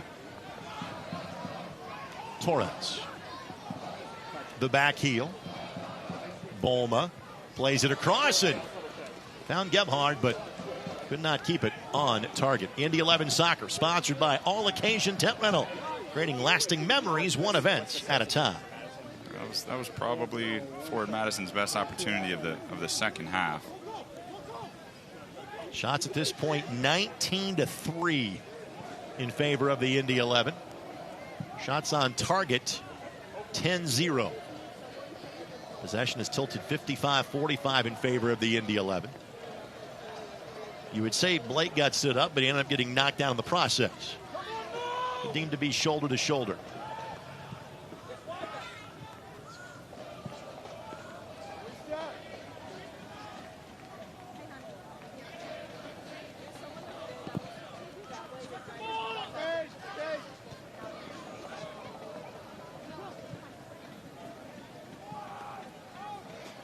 Craig hustling over. Charles Cook taking no chances.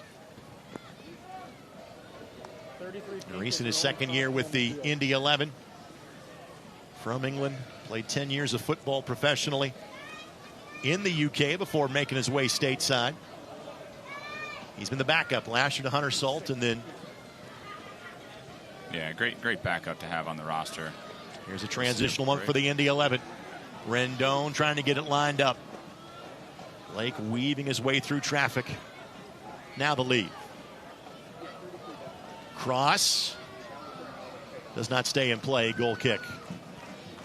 Yeah, it's a tough one. Usually you just want to kind of smash that right across the mouth of the goal, especially when it's wet. Just any little touch or deflection leads to a dangerous opportunity. But a good break from Indy, led by Jack Blake. Kind of driving. What he's really good at is just getting the ball, getting his head up, driving at the defense, which is exactly what he did there. The other matchup in the group tonight, Detroit City and Lexington. Playing up at Hamtramck, Detroit City, with a 1-0 lead against Lexington. Trying to join Lou City atop the group at 6 points through 2 matches played. Again, this group will kind of be a little more disjointed because they're having an odd number of teams.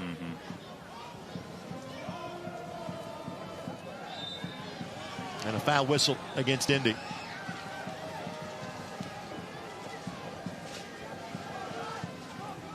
We're frankly seeing more blue skies to our west and our south, but more of the liquid sunshine coming down as we speak. We're down to a friends and family gathering at this point, and understandably so.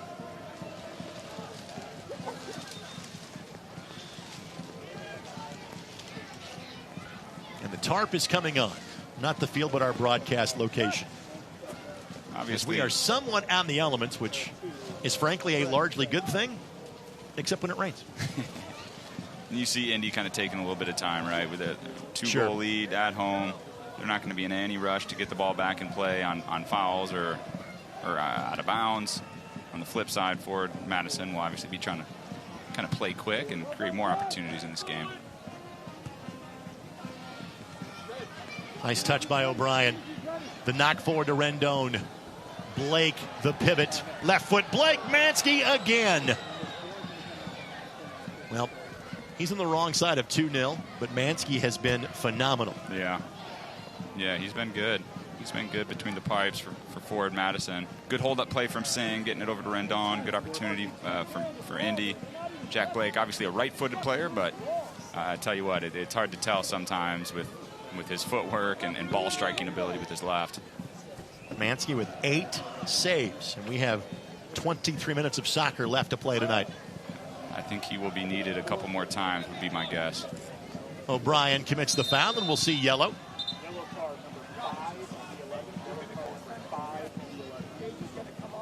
Final substitution of the match is getting ready to head towards the 4th official for forward Madison. Colin McCamey. A yellow card caution has been issued to Indy 11's number 5, Josh O'Brien. One of their regulars on the defensive side of things for Madison. Indy has 2 potential subs they can use. They've got to do it in the same window. Opportunity here that doesn't stay on target. Yeah, and we're talking about Indy having a 2-goal lead, but as a lot of people would say, the most dangerous lead in soccer, right? 1 goal for forward Madison changes everything. Pressure is then squarely on Indy 11. So this next goal is crucial. I think there's going to be another goal in this game. So who's going to get it? That's the question. You see O'Brien coming over and I think getting his elbow looked at. He had some blood. Tonight's match brought to us by the Keystone Group, specializing in transformation development, construction, management, and investments.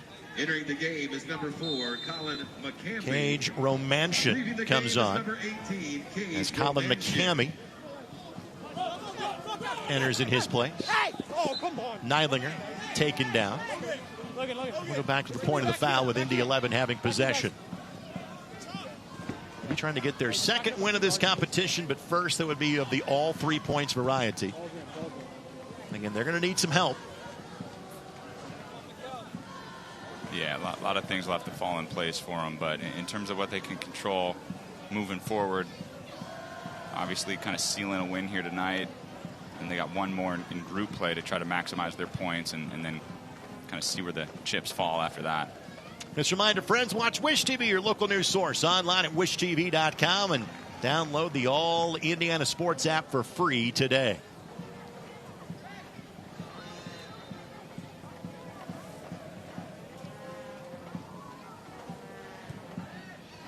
That's going to be a foul, yep. Yeah, Paco Craig does a really good job. As a center back, sometimes it's hard, Rick, to figure out, hey, when do I step all the way into this midfield to challenge a ball versus when do I hold my shape and my position in the back? And Paco Craig, smart player, veteran, does a really good job, kind of picking and choosing his opportunities to step up. And Andrew Chernoff talked about Paco's time in Louisville.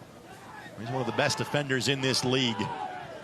Spent time with North Carolina and Miami the last few years. Briefly spent time with the Wickham Wanderers right before COVID in 2020. But 5 times first or second team All-League was Paco. He was brought on to be kind of a veteran presence, and he has done that. But frankly, more has been asked of him than anticipated coming into the season. Blake, Springs, Singh. Leaves it for O'Brien, slides it through, and of the variety of saves that Mansky has made, that was among the easier ones. But his distribution slip sliding away. Throw in coming for the Indy 11. Once again, he's been pretty good in goal, but some of the distribution has been where the mistakes have happened. But a good break from Indy there. Previously, once again, Jack Blake kind of finding the left flank. Singh does a good job trying to get an opportunity to find a shot, but couldn't quite get there.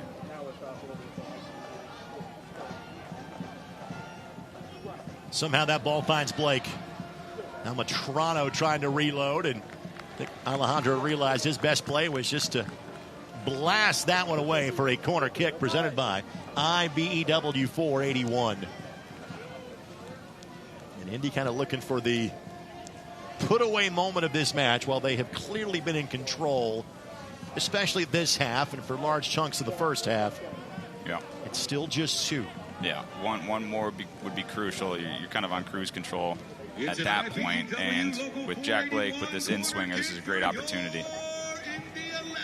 Looking back post, Mansky again got a hand to it, kept that in play. And Rendon, like he was an adopted Hoosier, blocking out on the play to prevent the rebound. It will be another corner to the opposite side, again presented by IBEW 481.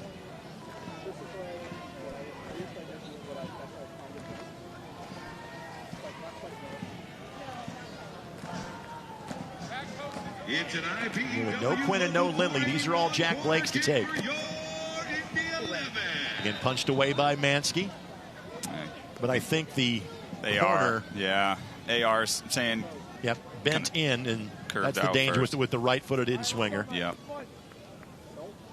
Quinn exited with what we believe is a calf strain. Hope it's not long-term. That was late in the first half. Lindley simply rotated out. Yeah. Cam has had some planned rotations in Open Cup matches this year, but it's played almost every minute other than that. Yeah, it's always got. Obviously, you don't want to take Quinn out because of an injury, but it's nice that Cam Lindley, gets a little break here as the season kind of wears on for players in their 30s. Sometimes getting a little break here and there is nice. Let the body rest a little bit. You feel much better than come Monday, Tuesday practice, and you're not kind of on the rehab grind, so to speak, of getting treatment. Indy 11 Soccer, sponsored by Dormakaba. Dormakaba for every place that matters. Lindley, goalkeeper Eric Dick, and Josh O'Brien have played every minute of championship play so far this year. And those are some talented players on your screen right there. Those are guys that have accomplished a lot in this league. How about this service? A little strong. Long distance ball from Blake. The 4th time that Reese Charles Cook has appeared in a match this year. 2 in Open Cup, 2 in USL Cup and Prinx Tires Cup play. The big 3 for the Indy 11 in terms of field players have all had a pretty significant achievement during the course of the season. Cam Lindley becoming the all-time leader in franchise appearances tonight was number 129 for him. Jack Blake, the franchise's all-time leading goal scorer with 28. And again, Aiden Quinn's was more of a league accomplishment, but last week, playing in his 300th regular season match in the USL Championship, second most in league history behind Shantosh, and became the first to play in 25,000 minutes of championship action. On Wednesday, Shantosh became the second. By the way, go back a year, Aiden was the first to play in 20,000 minutes of league action. 2 great players. Great veterans in this league. And that group of 3 all joined the Indy 11 in 2023. And Cam had spent 1 season here, the COVID year of 2020, playing for his hometown team.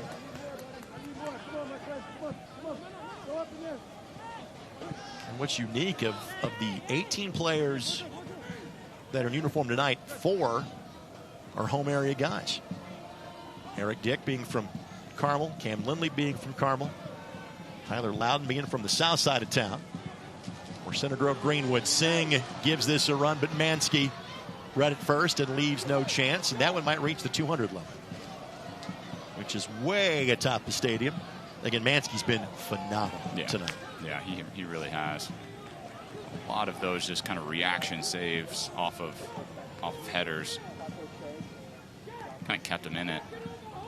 Other local product is Logan Neidlinger, by the way.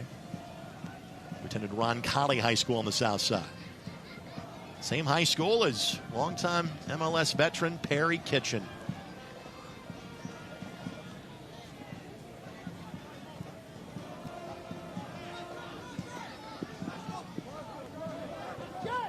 Toure. Carmichael. It's not been long spells of possession for Madison here in this half. Left-footed shot, takes a couple of turns.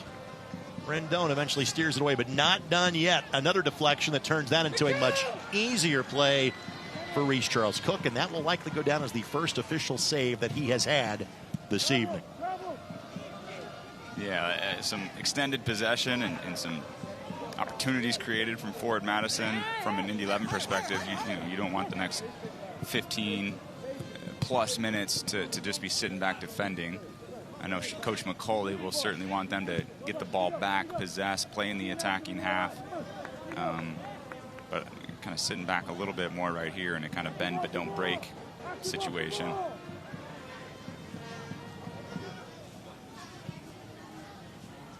Indy going for their first win in a non-regular season match in this building this year. It's the third such match that has taken place. Other two were losses to Union Omaha. Again, their Open Cup victory took place inside on March 17th. And that's going to be a foul against Madison.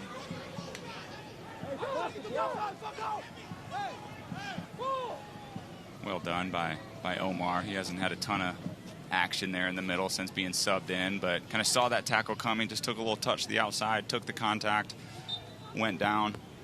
Good play by him.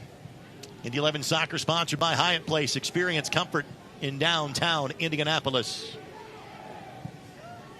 Mitch Muhammad played at Notre Dame, is from Canada. Plays his international football for Somalia. Flag's up. Flag is up.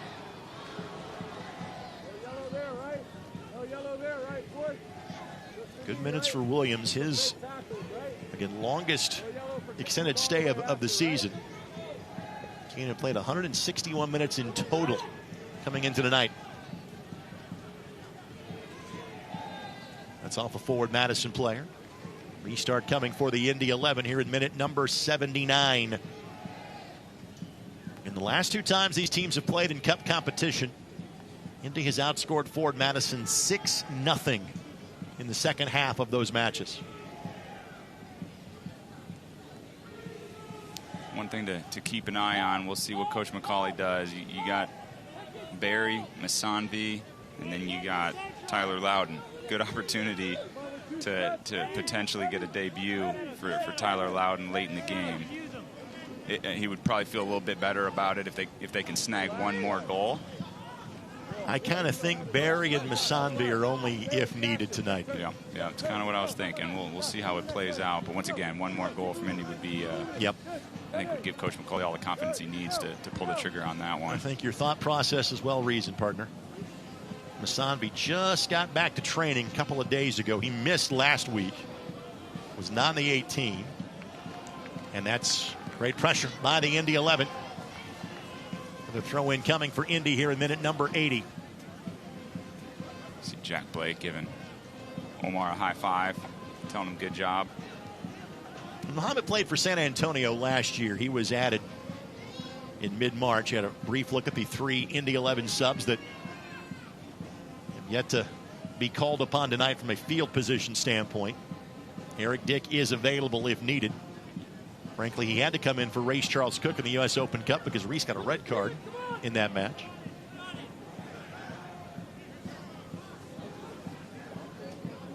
I believe the only 2 Indy 11 goalkeeper red cards in franchise history have happened in Open Cup matches. What was the other one? The Evan Newton. Hang on just a second here. Evan Newton against Lansing in 2019. Castro has a hit. Charles Cook was a spectator, but that one steered wide.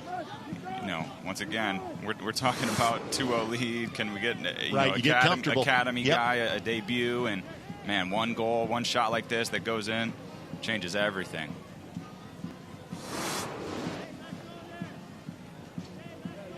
And Coach McCauley has multiple times this year, last year, talked about closing games out strong, right? Indy has had moments where they're kind of letting in late goals and making it a more stressful win than need be, or even losing a win or losing a tie. So he wants one more. And we can cite the examples for those watching from more of the forward Madison perspective. Indy has 3 draws in league play. They led in the 85th minute in all of them. Mm-hmm. The match in Fort Wayne, Indy led until the 91st minute before Fort Wayne equalized, and Indy got the win but got 1 point less because of that. which is why even with a win tonight, if this score holds, it's going to be a bit of a long shot to make the quarterfinals if you're Indy.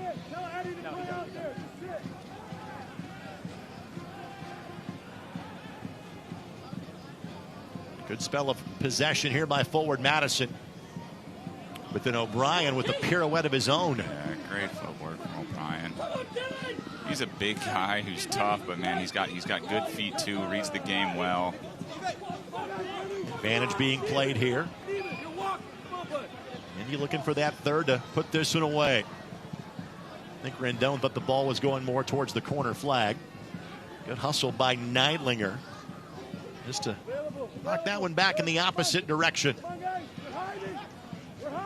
Because of the absence of Quinn and then eventually Lindley, Blake's probably got to put in more of a full shift than maybe he had planned on tonight.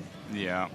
This reminder, fans, turn to CBS Sports Network on Wednesday night for USL Eastern Conference Championship clash under the lights. Tampa Bay Rowdies defend Al Lang Stadium against Charleston Battery. Always a good get-together when those two compete. 7 o'clock coming up on Wednesday on the CBS Sports Network. Throw coming as Neidlinger could not keep that in play. Looks like they're calling the Indy 11 subs over. We'll see what one of those would be Tyler Loudon. Yeah. Other one's going to be Hezron Barry. Tyler gets into the match. He'll become the youngest player to appear in a match in the now 13 seasons of the Indy 11.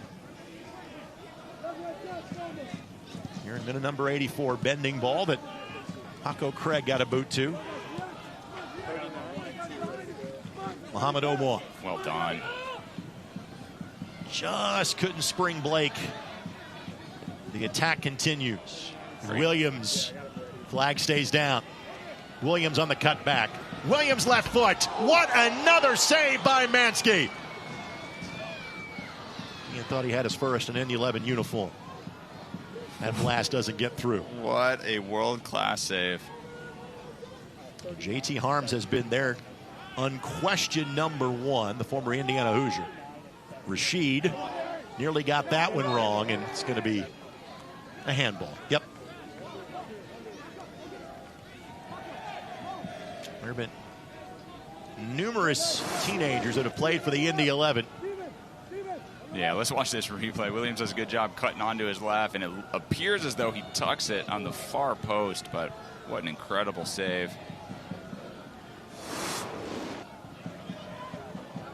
Nothing else that Keane could have done about that.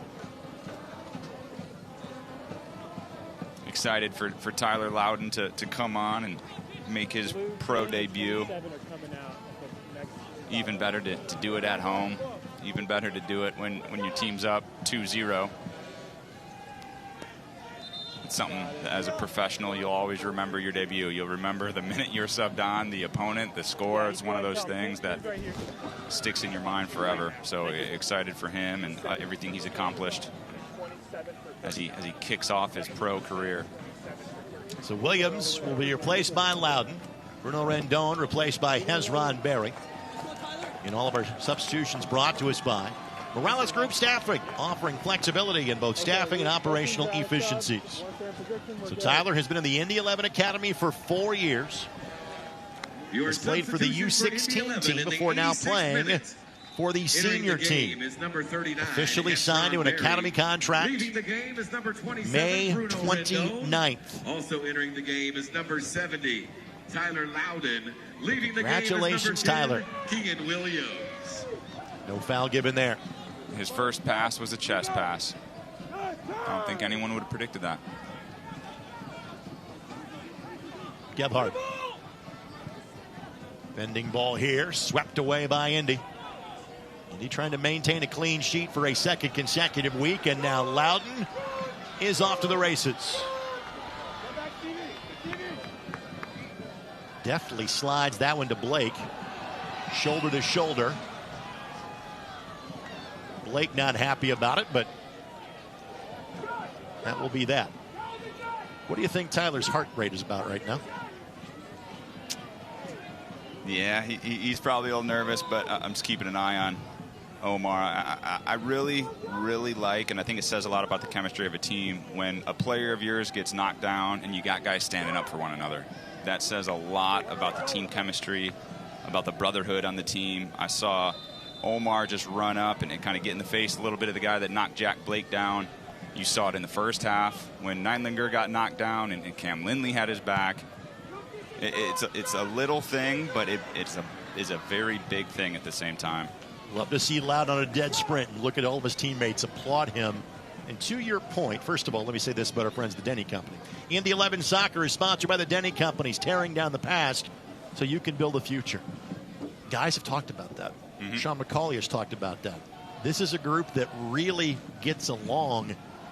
I really get to use the phrase esprit de corps in the broadcast. This group seems to have it. They like each other. They battle for each other. Yep. Winning certainly helps that, as Indy is apparently looking at winning a match for a 5th consecutive Saturday. 2 of those in Prinx Tire's USL Cup play. Foul going to be called as Neidlinger went to the ground. McCamey going to be called for the foul. Just a reminder, fans, enter the Prinx Tires USL Cup Game Day Kit Sweepstakes for your chance to win a prize pack worth up to $2,000. Scan the QR code on screen and enter today. There's been a kind of abnormally high number of kind of late tackles or kind of hits off the ball.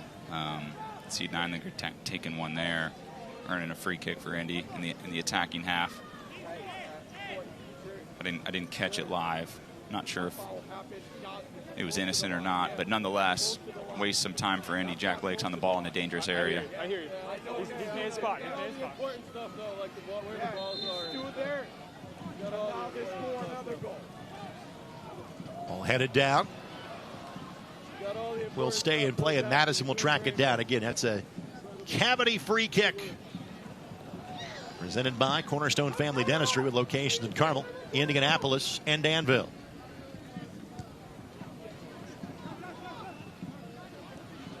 Good win by Loudon. Yeah, he's done good. He's been active, as you would expect from a energized, young kid coming on. But he's made an impact in the couple minutes he's been on so far. You know, the most impactful young players we have seen for the Indy 11, obviously Logan Neidlinger kind of takes the cake because he was a starter on a playoff team, and a home playoff team at that 2 years ago by the end of the season. He was getting assists at the age of 18 for the Indy 11. Yeah. Josh Penn briefly here, kind of around his days at Indiana University. Palmer Alt obviously had a great season 1 year in Bloomington. He played after helping lead the USL to an Academy Playoff Championship and leading his high school Noblesville to a state championship. Sure. Played in some matches for the Indy 11 early in the spring of that following year. 3 minutes, by the way, of additional time. 3 minutes. Long ball that Dylan Singh has in his sights. I think one of those things, Rake, is we mentioned Indiana University and their soccer program a couple times. Obviously, you got a feeder with Indy 11 Pro Academy that has done a great job bringing players up through the youth system here in Indianapolis. They've had some success recently at the youth level with the U13 team as well as the U19 going and competing on a national stage against MLS clubs and MLS Next playoffs. So it's kind of the soccer kind of heartbeat of Indiana is certainly here through Indy 11. I want to make sure we thank our Central Indiana Ford dealers, proud sponsor of Indy 11 Soccer. Visit your local Central Indiana Ford dealer today. So barring something of the miraculous, Madison will fall to 3 played and 3 losses. With 1 more left to go, their next Prinx Tires Cup match will be their finale on July 11th against fellow League One side, Union Omaha. 17 teams now make up League One.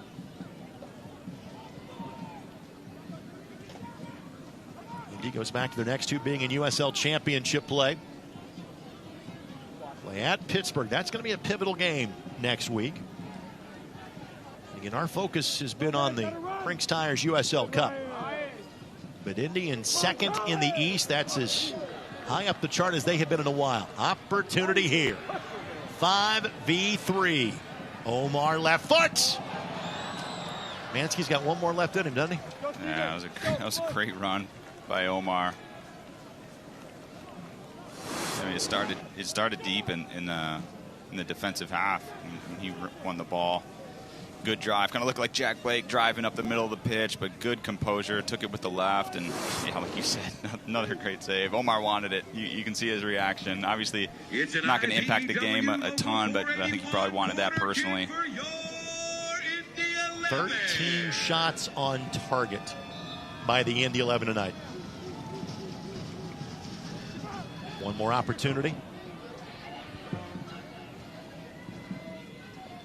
I tell you, Indy 11 in the second half has done a really good job on the two subs that came in for Ford Madison and Gebhardt and Anor, who really haven't had a big impact here in the second half. So kudos to the Indy 11 back line for staying solid and limiting, quality chances for Ford Madison.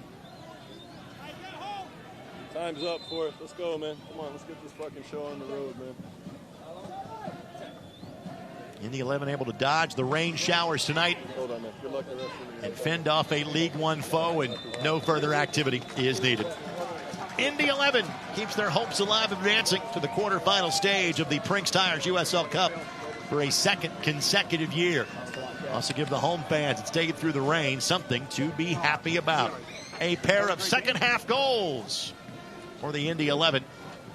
Josh O'Brien and Paco Craig combined to give Indy the full 3 points in Prinx Tires USL Cup play for the first time this season.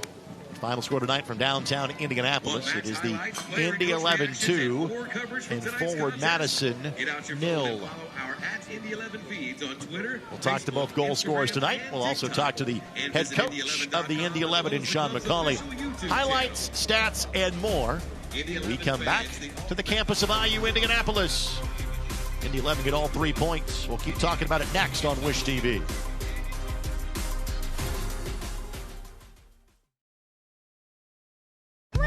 Odds are, you know the way to a person's heart is through their stomach, but maybe don't know much about complex blood and bone cancers.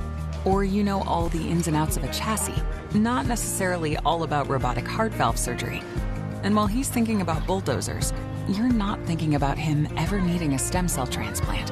But if you do need care, trust the expert healthcare system 9 out of 10 Indiana doctors have chosen for their patients' care. Indiana University Health, no matter the odds.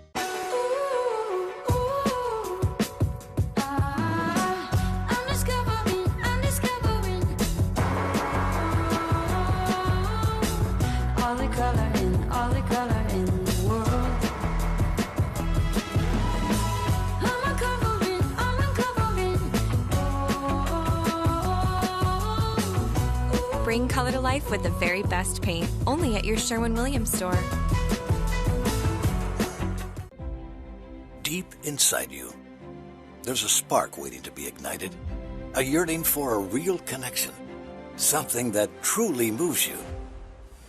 Find experiences that stir your soul in our new Kentucky home, where amazing nature and authentic bluegrass inspire you, where world-renowned bourbon and horses wow you. Kentucky, find what moves you. Tonight's match is presented by your Central Indiana Ford dealers, a proud sponsor of Indy 11 Soccer. Visit your local Central Indiana Ford dealer today. And by IU Health. Indiana University Health is proud to be the official healthcare and sports medicine provider of Indy 11, supporting athletes in our community with expert orthopedic and sports injury care close to home.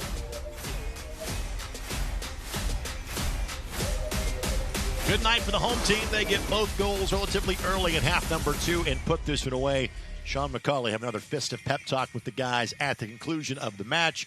Make it 5 consecutive match wins in all competitions dating back to a victory against Sporting Club Jacksonville some 28 days ago. Time for our Securing the Win moment. It is brought to us by Allegiant. In the opening salvo was the header by Paco Craig. Josh O'Brien as well gets a look for the Indy 11 here. Again, the combination play exquisite for the Indy 11. They were dominant really all night long. but especially in half number 2. Yeah, spot on. You see Williams to Metrano there, the good through run, cut back ball, and then ultimately lands to O'Brien, who's good, calm, cool, collected, and puts it in the net to secure the win. Third goal for Josh O'Brien, all coming since April the 19th. As again, he is having his most impactful season with the Indy 11. We'll talk to Josh coming up in a matter of moments. We'll also be joined by Paco Craig, as well as head coach Sean McCauley. That is coming up on our Desnuda Tequila postgame show after another short timeout in Prinx Tires USL Cup play. Indy 11-2 and forward Madison 0. This copyrighted telecast of the United Soccer League cannot be retransmitted, rebroadcast, or reproduced without the express written consent of the United Soccer League.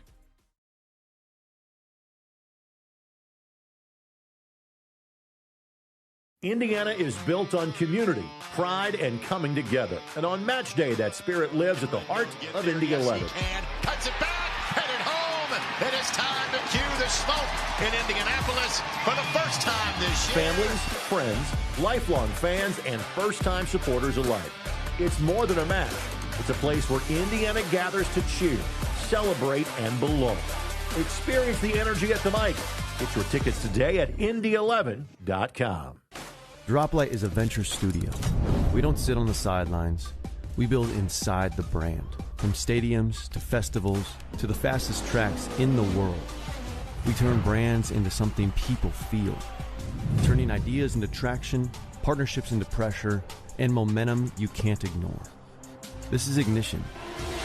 This is Droplight. Fuel for brave brands.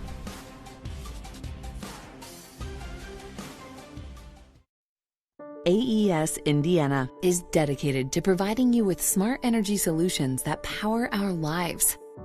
Our energy efficiency programs help you save energy and money. From rebates on lighting and smart thermostats to appliance pickup and recycling, you can take advantage of cleaner, more cost-effective energy solutions right here, right now. IPL is now AES Indiana. We are accelerating the future of energy together.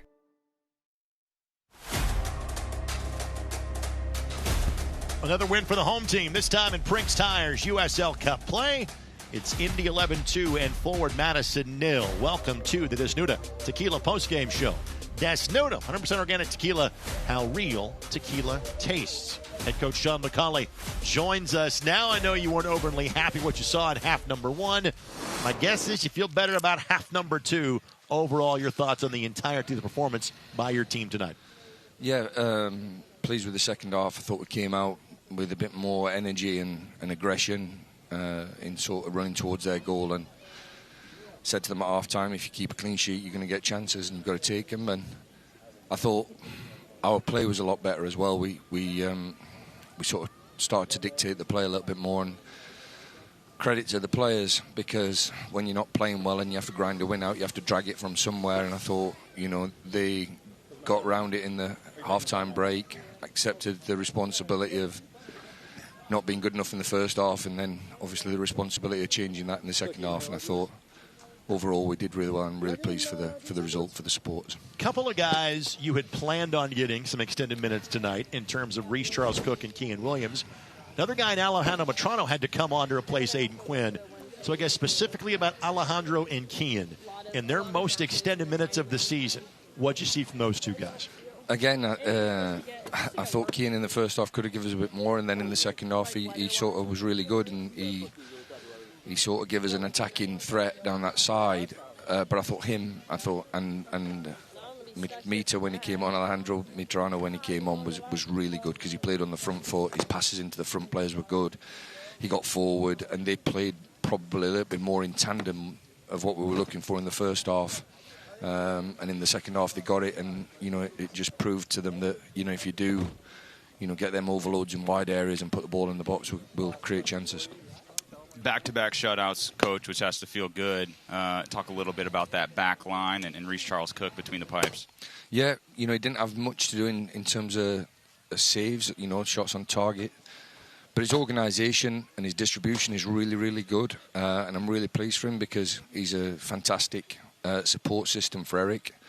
We know that he's good enough to play in the games, but we know that we've got Eric, who's, you know, one of the top keepers in the league. But I think Reese's biggest sort of attribute for the team is what he also offers us on Monday to Friday, and you know, his training habits and his personality and his, you know, his leadership role, even from the sideline, is fantastic for us, and I'm sure Eric appreciates that. So now both of them then should be going into you know, the next few weeks knowing that, you know, clean sheets can win games, and they've played a major part in that. Sure. One thing I called out to Rick during the broadcast that I absolutely loved, and that was the guys standing up for one another. Neidlinger gets hit, Cam Lindley gets in his face. Late in the second half, Jack Blake gets a hit. Omar runs up and gets in the guy's face. It just feels like the atmosphere and the kind of the brotherhood on this team right now is really high. Is that what you're feeling internally as well? Yeah, we've worked hard on trying to create that, and obviously we allow, you know, the camaraderie to develop and to build, but that all goes down to the players. They work for each other, they fight for each other. They found a way that, you know, can get them successful individually and also collectively as a team if they all pull together and pull in the same direction. And I thought with our play in the second half, not the first half, but the second half was a little bit more connected as well. And like I said, it sometimes needs a little tear up to get everybody going, which obviously you made a career out of that, Brad, so I'm really, I'm really pleased you brought Maybe it that's up. why I like it so much. Yeah, Probably he is good the memories. Indy 11's all-time leader in yellow cards, and has encouraged Cam Lindley to have schoolboy-like behavior to do not touch that record over the course of the next couple of seasons. That's all I got left. Final thing, Sean, before we let you go, you know, we have sung the praises of Josh O'Brien. We'll talk to him in a matter of moments, not to overlook his contribution. But our other player guest tonight is going to be Paco Craig, and I think we've acknowledged the veteran presence that he is. Tonight he gets a goal, but my guess is he's probably playing a little bit more than you had anticipated going into the season. He's been fantastic. Your thoughts about what Paco has done these first 3 months of the year? Yeah, he's been really good for us, and another good leadership role in the locker room. Good character, really good character, because he helps the younger players. No frills, not fancy, just comes in, does his job. And he's been close a couple of times with set plays now, you know, and where he's probably got the first touch of the ball, and we've completed the goal with the second touch. But, you know, I'm really pleased that, you know, he's in this run of form, and, you know, we're probably good for him at this moment in time in his career, because we keep things simple for him, like we try to for everybody, and he does his job defensively. He takes pride in it, and, you know, it rubs off on the other younger players around us. And, you know, even when Hezron and Mikel shift positions and Hez comes onto the field, you just know they're getting valuable experience. And obviously, like the young kid Tyler Loudon gets his first start, so that gives him a bit more experience. Coach, go enjoy it. Congratulations. Good luck in Pittsburgh next week. Thank you. Sean McCauley joins us. Josh O'Brien still working on a cut that he got during the course of today's game. We'll have him head towards the interview position, and he will join us here in a matter of moments. Third goal scored of the season for Josh, now in his third year with the Indy 11. And this has become a habit that he's talking to us on a more regular basis. This is what you get when you start playing further up the field instead of being the guy in the back. That's why I wasn't interviewed much, you know? Well, we knew we were going to save that for your color commentary days. And Josh joins us now. Josh, congratulations on the win. Congratulations on goal number 3. How you feeling after 90 minutes out there? Good. It wasn't really going our way in the first half, but we're happy that we were able to come out second half and get the 2 goals and get the win at home, most importantly. Simply put, what changed for you guys? Because it started to trend that way late in the half. You guys clearly carried it over into half number 2. What was different from your perspective in the second half? I think at halftime we just got together and said we have to keep on going how we finished the first half, and that's sort of how we took into the second half and scored early on that set piece, and then just carried that momentum going forward. And especially on loose ball duels, we were much better with that in the second half. Hey, congrats on the win, Josh. Tyler Loudon makes his pro debut. I told Reg during the broadcast, everyone remembers their debut, right? You mind sharing some memories of yours?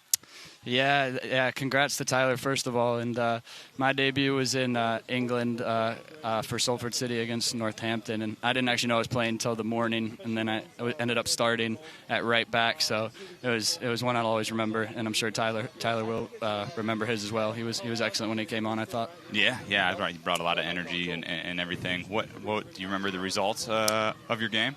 Yeah, we won 1-0. I told you. Everyone remembers. Yeah.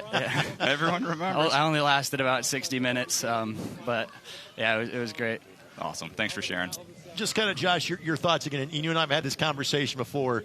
You've played an excellent role. You're playing a different role. You've made it look very natural. Why has this worked so well for you? I mean, I'm training every day with some of the best midfielders in the league. So, I mean, I take advice from them every day. And even though Quinny's playing left back now, he still helps me a lot about the midfield role. So they make it easy for me. Final thing before we let you go, and we touch on this with Coach McCauley. And again, you've been a part of a couple of pretty solid teams the last couple of years. Not that those groups didn't like each other, they did. There seems to be a pretty unique bond for this group. Just kind of your observations on that. Yeah, it's the best team I've been a part of so far here at Indy, and probably out of all the teams I've been on so far. Everyone's super together on and off the field. We're always wanting to do things together, and just everyone's together. There's no like bad eggs in the group, and everyone works hard. Everyone is there to support each other when one person makes a mistake on and off the field. So it's a great group, and we just got to keep it going. All right, go get someplace dry. Congrats on the goal. Congrats on the win. Thank you. Josh O'Brien, kind enough to join us. So Josh O'Brien, kind enough to get to be with us in the post-game show. We'll catch up with Paco Craig coming up after this quick timeout. Indy 11 gets all 3 points, and Prinx Tires USL Cup play. More of our Desnuda Organic Tequila post-game show comes your way next on Wish TV.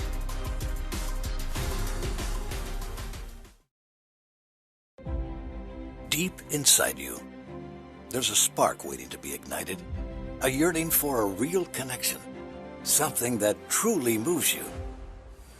Find experiences that stir your soul in our new Kentucky home, where amazing nature and authentic bluegrass inspire you, where world-renowned bourbon and horses wow you. Kentucky, find what moves you. This is Paul. He loves running, music, and DIY home projects.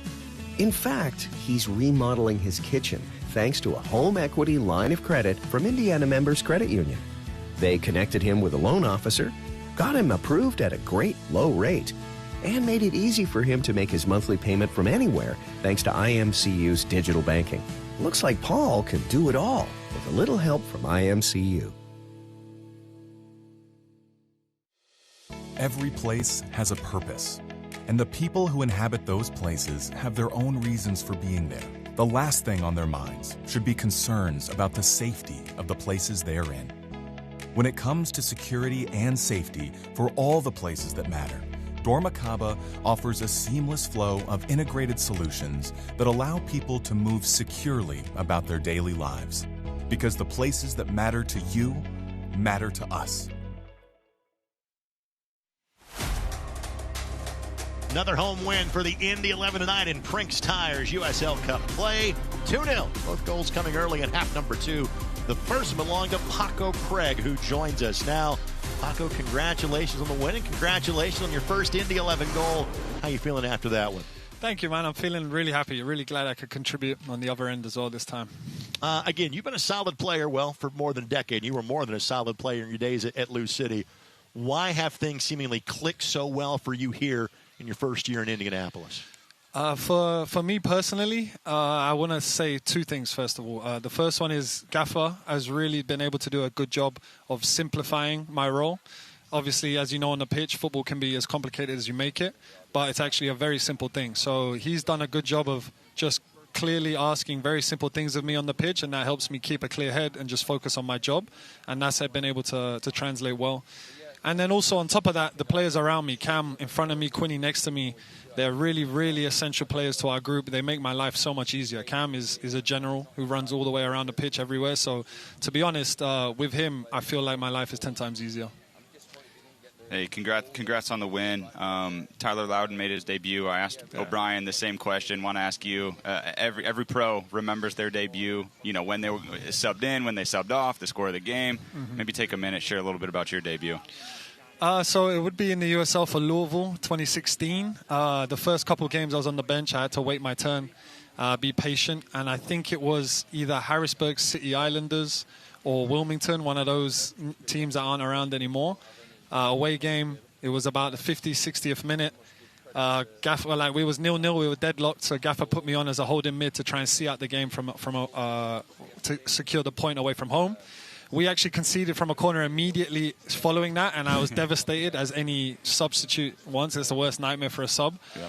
But then luckily, late in the game, we had a long free kick. I was able to head it first and set up, I think it was Mark Anthony Kay, to finish it off, so that we secured the tie in the end again. So as a debut, I was extremely happy again to be able to contribute and help the team out. Yeah, obviously you've come here for years as a visiting player. This is the first time you've spent an extended period of time in Central Indiana. How has this place been treating you and your family so far? It's been incredible. My wife and I, we've set ourselves up in Carmel, and as you guys know, it's one of the nicest, most pleasant places you could live. I think at this stage in my life, when I'm not looking for too much madness and excitement, Carmel is just an absolutely perfect spot. The people are really, really friendly. We enjoy going on walks, enjoying the outdoors. So as a city and then as an area in Carmel too, we're really, really happy with everything. If memory serves, we had a conversation kind of comparing Indianapolis and Brands Hatch a few months ago. Maybe there's a different player from England I might have been talking to. But anyway, I saw this video at halftime of you making sure you had the phone out as you were touring the Indianapolis Motor Speedway a few weeks ago. What was that experience like for you? It was actually my first time there. I was quite blown away by it all. You know, I'd never seen the cars race themselves. I'd never seen the size of the grandstand. I can only imagine what it was like for the actual Indy 500. I wasn't there for it. I'll try and go next year, but as a sports fan in general, like watching those cars and seeing them getting up close and personal was incredible. You were sleeping after win. I don't blame you for sleeping in and not going out there on race day. Paco, let's get off your feet. Congrats on the win. Good luck next week in Pittsburgh. Thank you very much. Take care. Paco Craig, again, kind enough to join us. That'll be our final player interview for the night. And Paco has our Desnuda Tequila shot of the game. Desnuda, 100% organic tequila. How real tequila tastes. Walk us through what you saw here on this play. I mean, it started with a great ball across from Cam Lindley. Bruno Rendon heads it back into the middle from the far side, which you're taught to do. And Paco Craig hits the crucial second goal for Indy 11, kind of securing the win there for the home team. Take this quick timeout. When we come back, more of the Desnuda Tequila post-game show. Indy 11 have now won 5 consecutive matches. 2 of them here in Prinx Tires USL Cup play.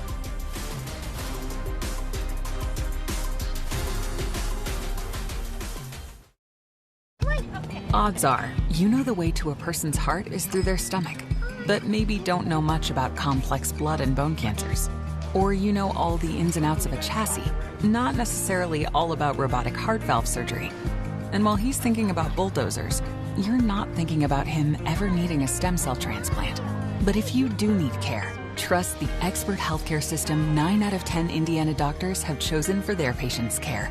Indiana University Health, no matter the odds. Indiana is built on community, pride, and coming together. And on match day, that spirit lives at the heart of Indy 11.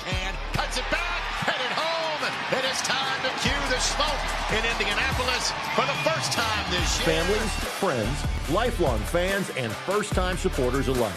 It's more than a match. It's a place where Indiana gathers to cheer, celebrate, and belong. Experience the energy at the mic. Get your tickets today at Indy11.com. AES Indiana is dedicated to providing you with smart energy solutions that power our lives. Our energy efficiency programs help you save energy and money. From rebates on lighting and smart thermostats to appliance pickup and recycling, you can take advantage of cleaner, more cost-effective energy solutions right here, right now. IPL is now AES Indiana. We are accelerating the future of energy together.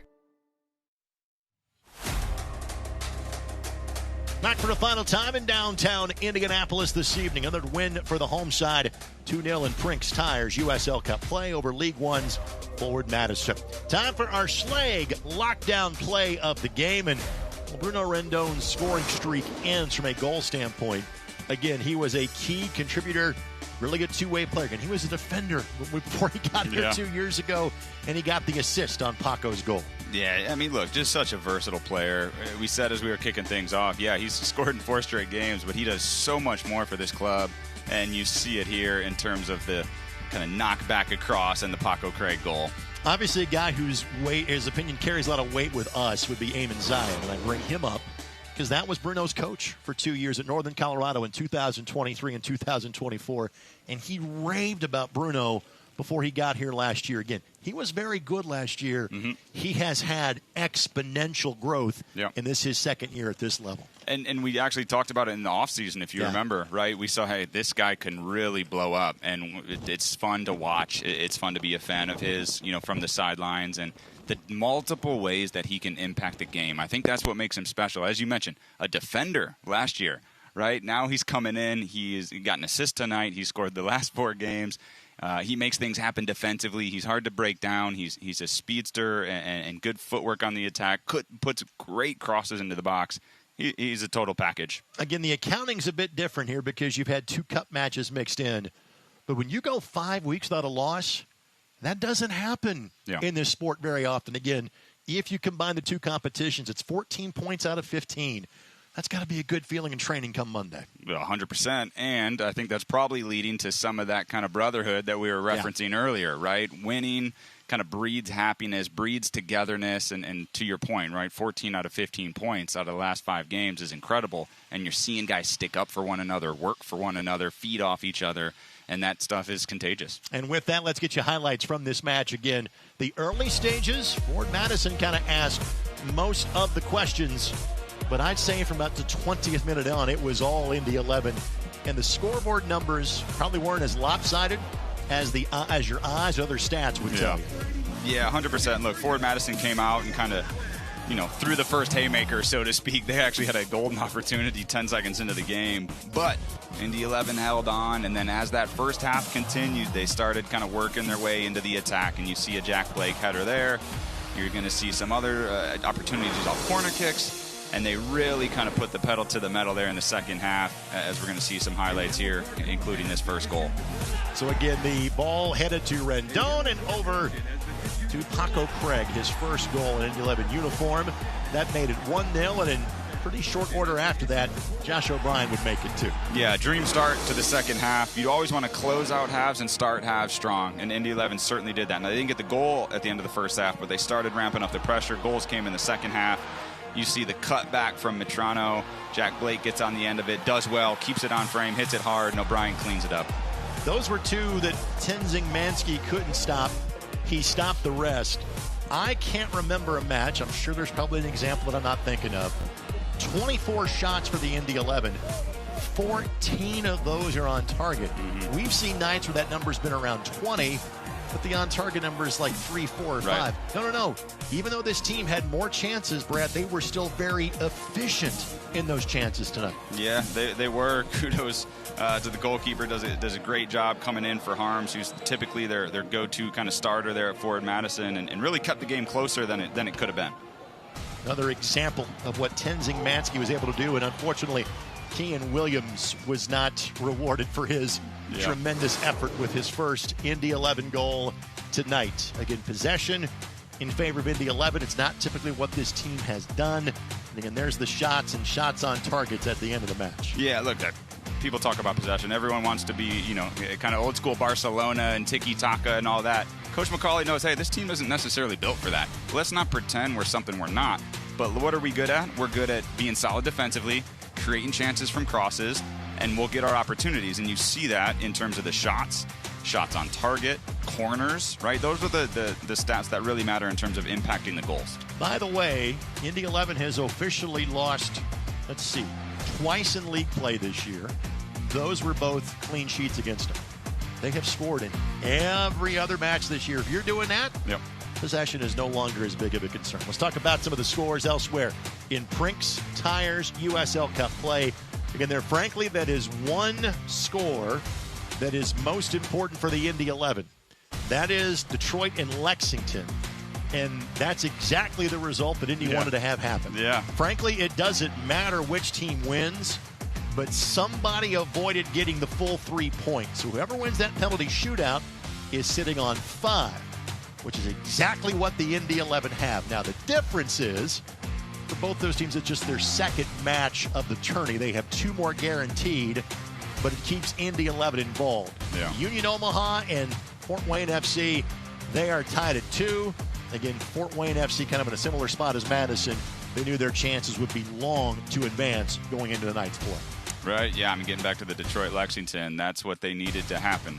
More pieces need to fall in their favor, in order to get out of the group, but early kind of good signs there as we keep our eye on these scores here the rest of the day. Here is the live table, and again, Lou City, because there's an odd number of teams, somebody's going to kind of sit out every time. Lou City is the team that is sitting out this one. Indy kind of sits out the last one on July the 11th. And he turns around and plays this competition at Lexington. Again, one of Leicester and Detroit will get to 5 points, which means that Indy is still in play. They need some help, but tonight unfolded exactly as they would have hoped. Yeah, 100%. That's why this game was important. You went into it thinking, hey, they have a really long shot. Now this score kind of goes their way. Next round, they're going to need some things to go their way, but they did what they can control in terms of controlling the controllables. Get a result tonight. They need to do it again kind of next round, and we'll see how it plays out from there. Indy won the group on 11 points last year. They can't get that many. They have to hope that 8 is enough either to win this group or luck into a wild card. It's frankly more likely they would win the group with 8 than it would be to get a wild card with 8 points. So with that, here's the upcoming schedule for the Indy 11. We've been lucky. Indy 11 has been home now for the last 3 Saturday nights, and their only road match in this streak was at Fort Wayne. They played 5 consecutive games in the state of Indiana. They're not going too far away, but a longer road trip at Pittsburgh. Then the first midweek regular season home match in league play against league debutant Brooklyn comes up a week from Wednesday. Then it is the cup match that is highlighted at Lexington on June 20th. Then it's a weekend off. The next time that the Indy 11 are at home on a Saturday is on July 4th. And note the earlier time. You can make your first barbecue, take a break, come down and watch the Indy 11 play, and then go watch fireworks someplace else in downtown Indianapolis on Saturday, July the 4th, and then another break. So it's kind of one of these things, you only want to break if you're not playing well. Indy doesn't want to break right now given how well they are playing. Yeah, spot on. Obviously, the Pittsburgh game is going to be a tough one, hosting Brooklyn. That should hopefully be one that they can take care of. But they got a good stretch and opportunity here ahead to pick up some points. Now, oftentimes, the way that television works, they don't just have like Brad and I riffing here, but sometimes we try to hide things from our broadcast partner.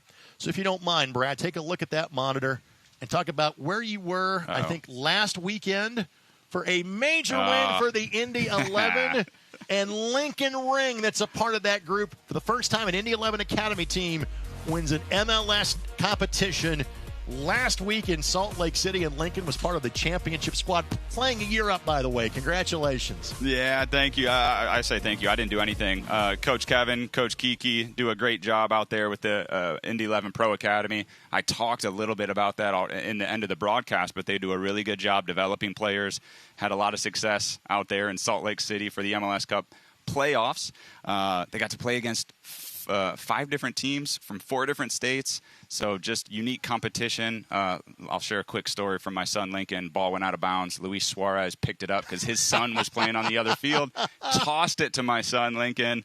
So that, that gave him a big smile. But, yeah, I love seeing just the passion, that the youth play with, which is awesome. So congrats to Indy 11 Academy. Congrats to the U13 team taking home the championship out there. The Academy has been dominant in older ages in the USL. It's great to see them win the MLS badge as well. That'll do it for tonight's broadcast on Wish TV and ESPN Plus. Again, a Prinx Tires Cup win for the Indy 11. 2-0 against Forward Madison.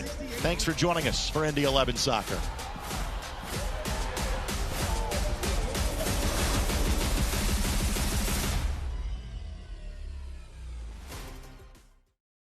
At Indiana Members Credit Union, we're invested in more than just your finances. We're invested in your future, the future of your family, the well-being of the community you live in, and in those who dream big. Until those dreams become a reality, any bank can give you a loan or open an account. At IMCU, we care about more than just dollars and cents. We care about doing things that make sense, and investing in you makes good sense to us. In Kentucky, we're moving forward together. Our businesses are winning, and our families are thriving. Because Kentucky is a place where business is fast, but the pace of life is just right. Now, we're looking at a new Kentucky. One where good jobs and a good life are possible for everyone. Y'all interested? We don't blame you. So come explore your new Kentucky home. Don't miss out on your best summer yet. Upgrade your summer with AAA, with local savings like free Indians tickets, VIP access at Ruas Music Center, 35% off zoo tickets, 50% off Indy 11, and more. Time's running out. Don't miss out. Renew today at AAA.com and make this your best summer yet.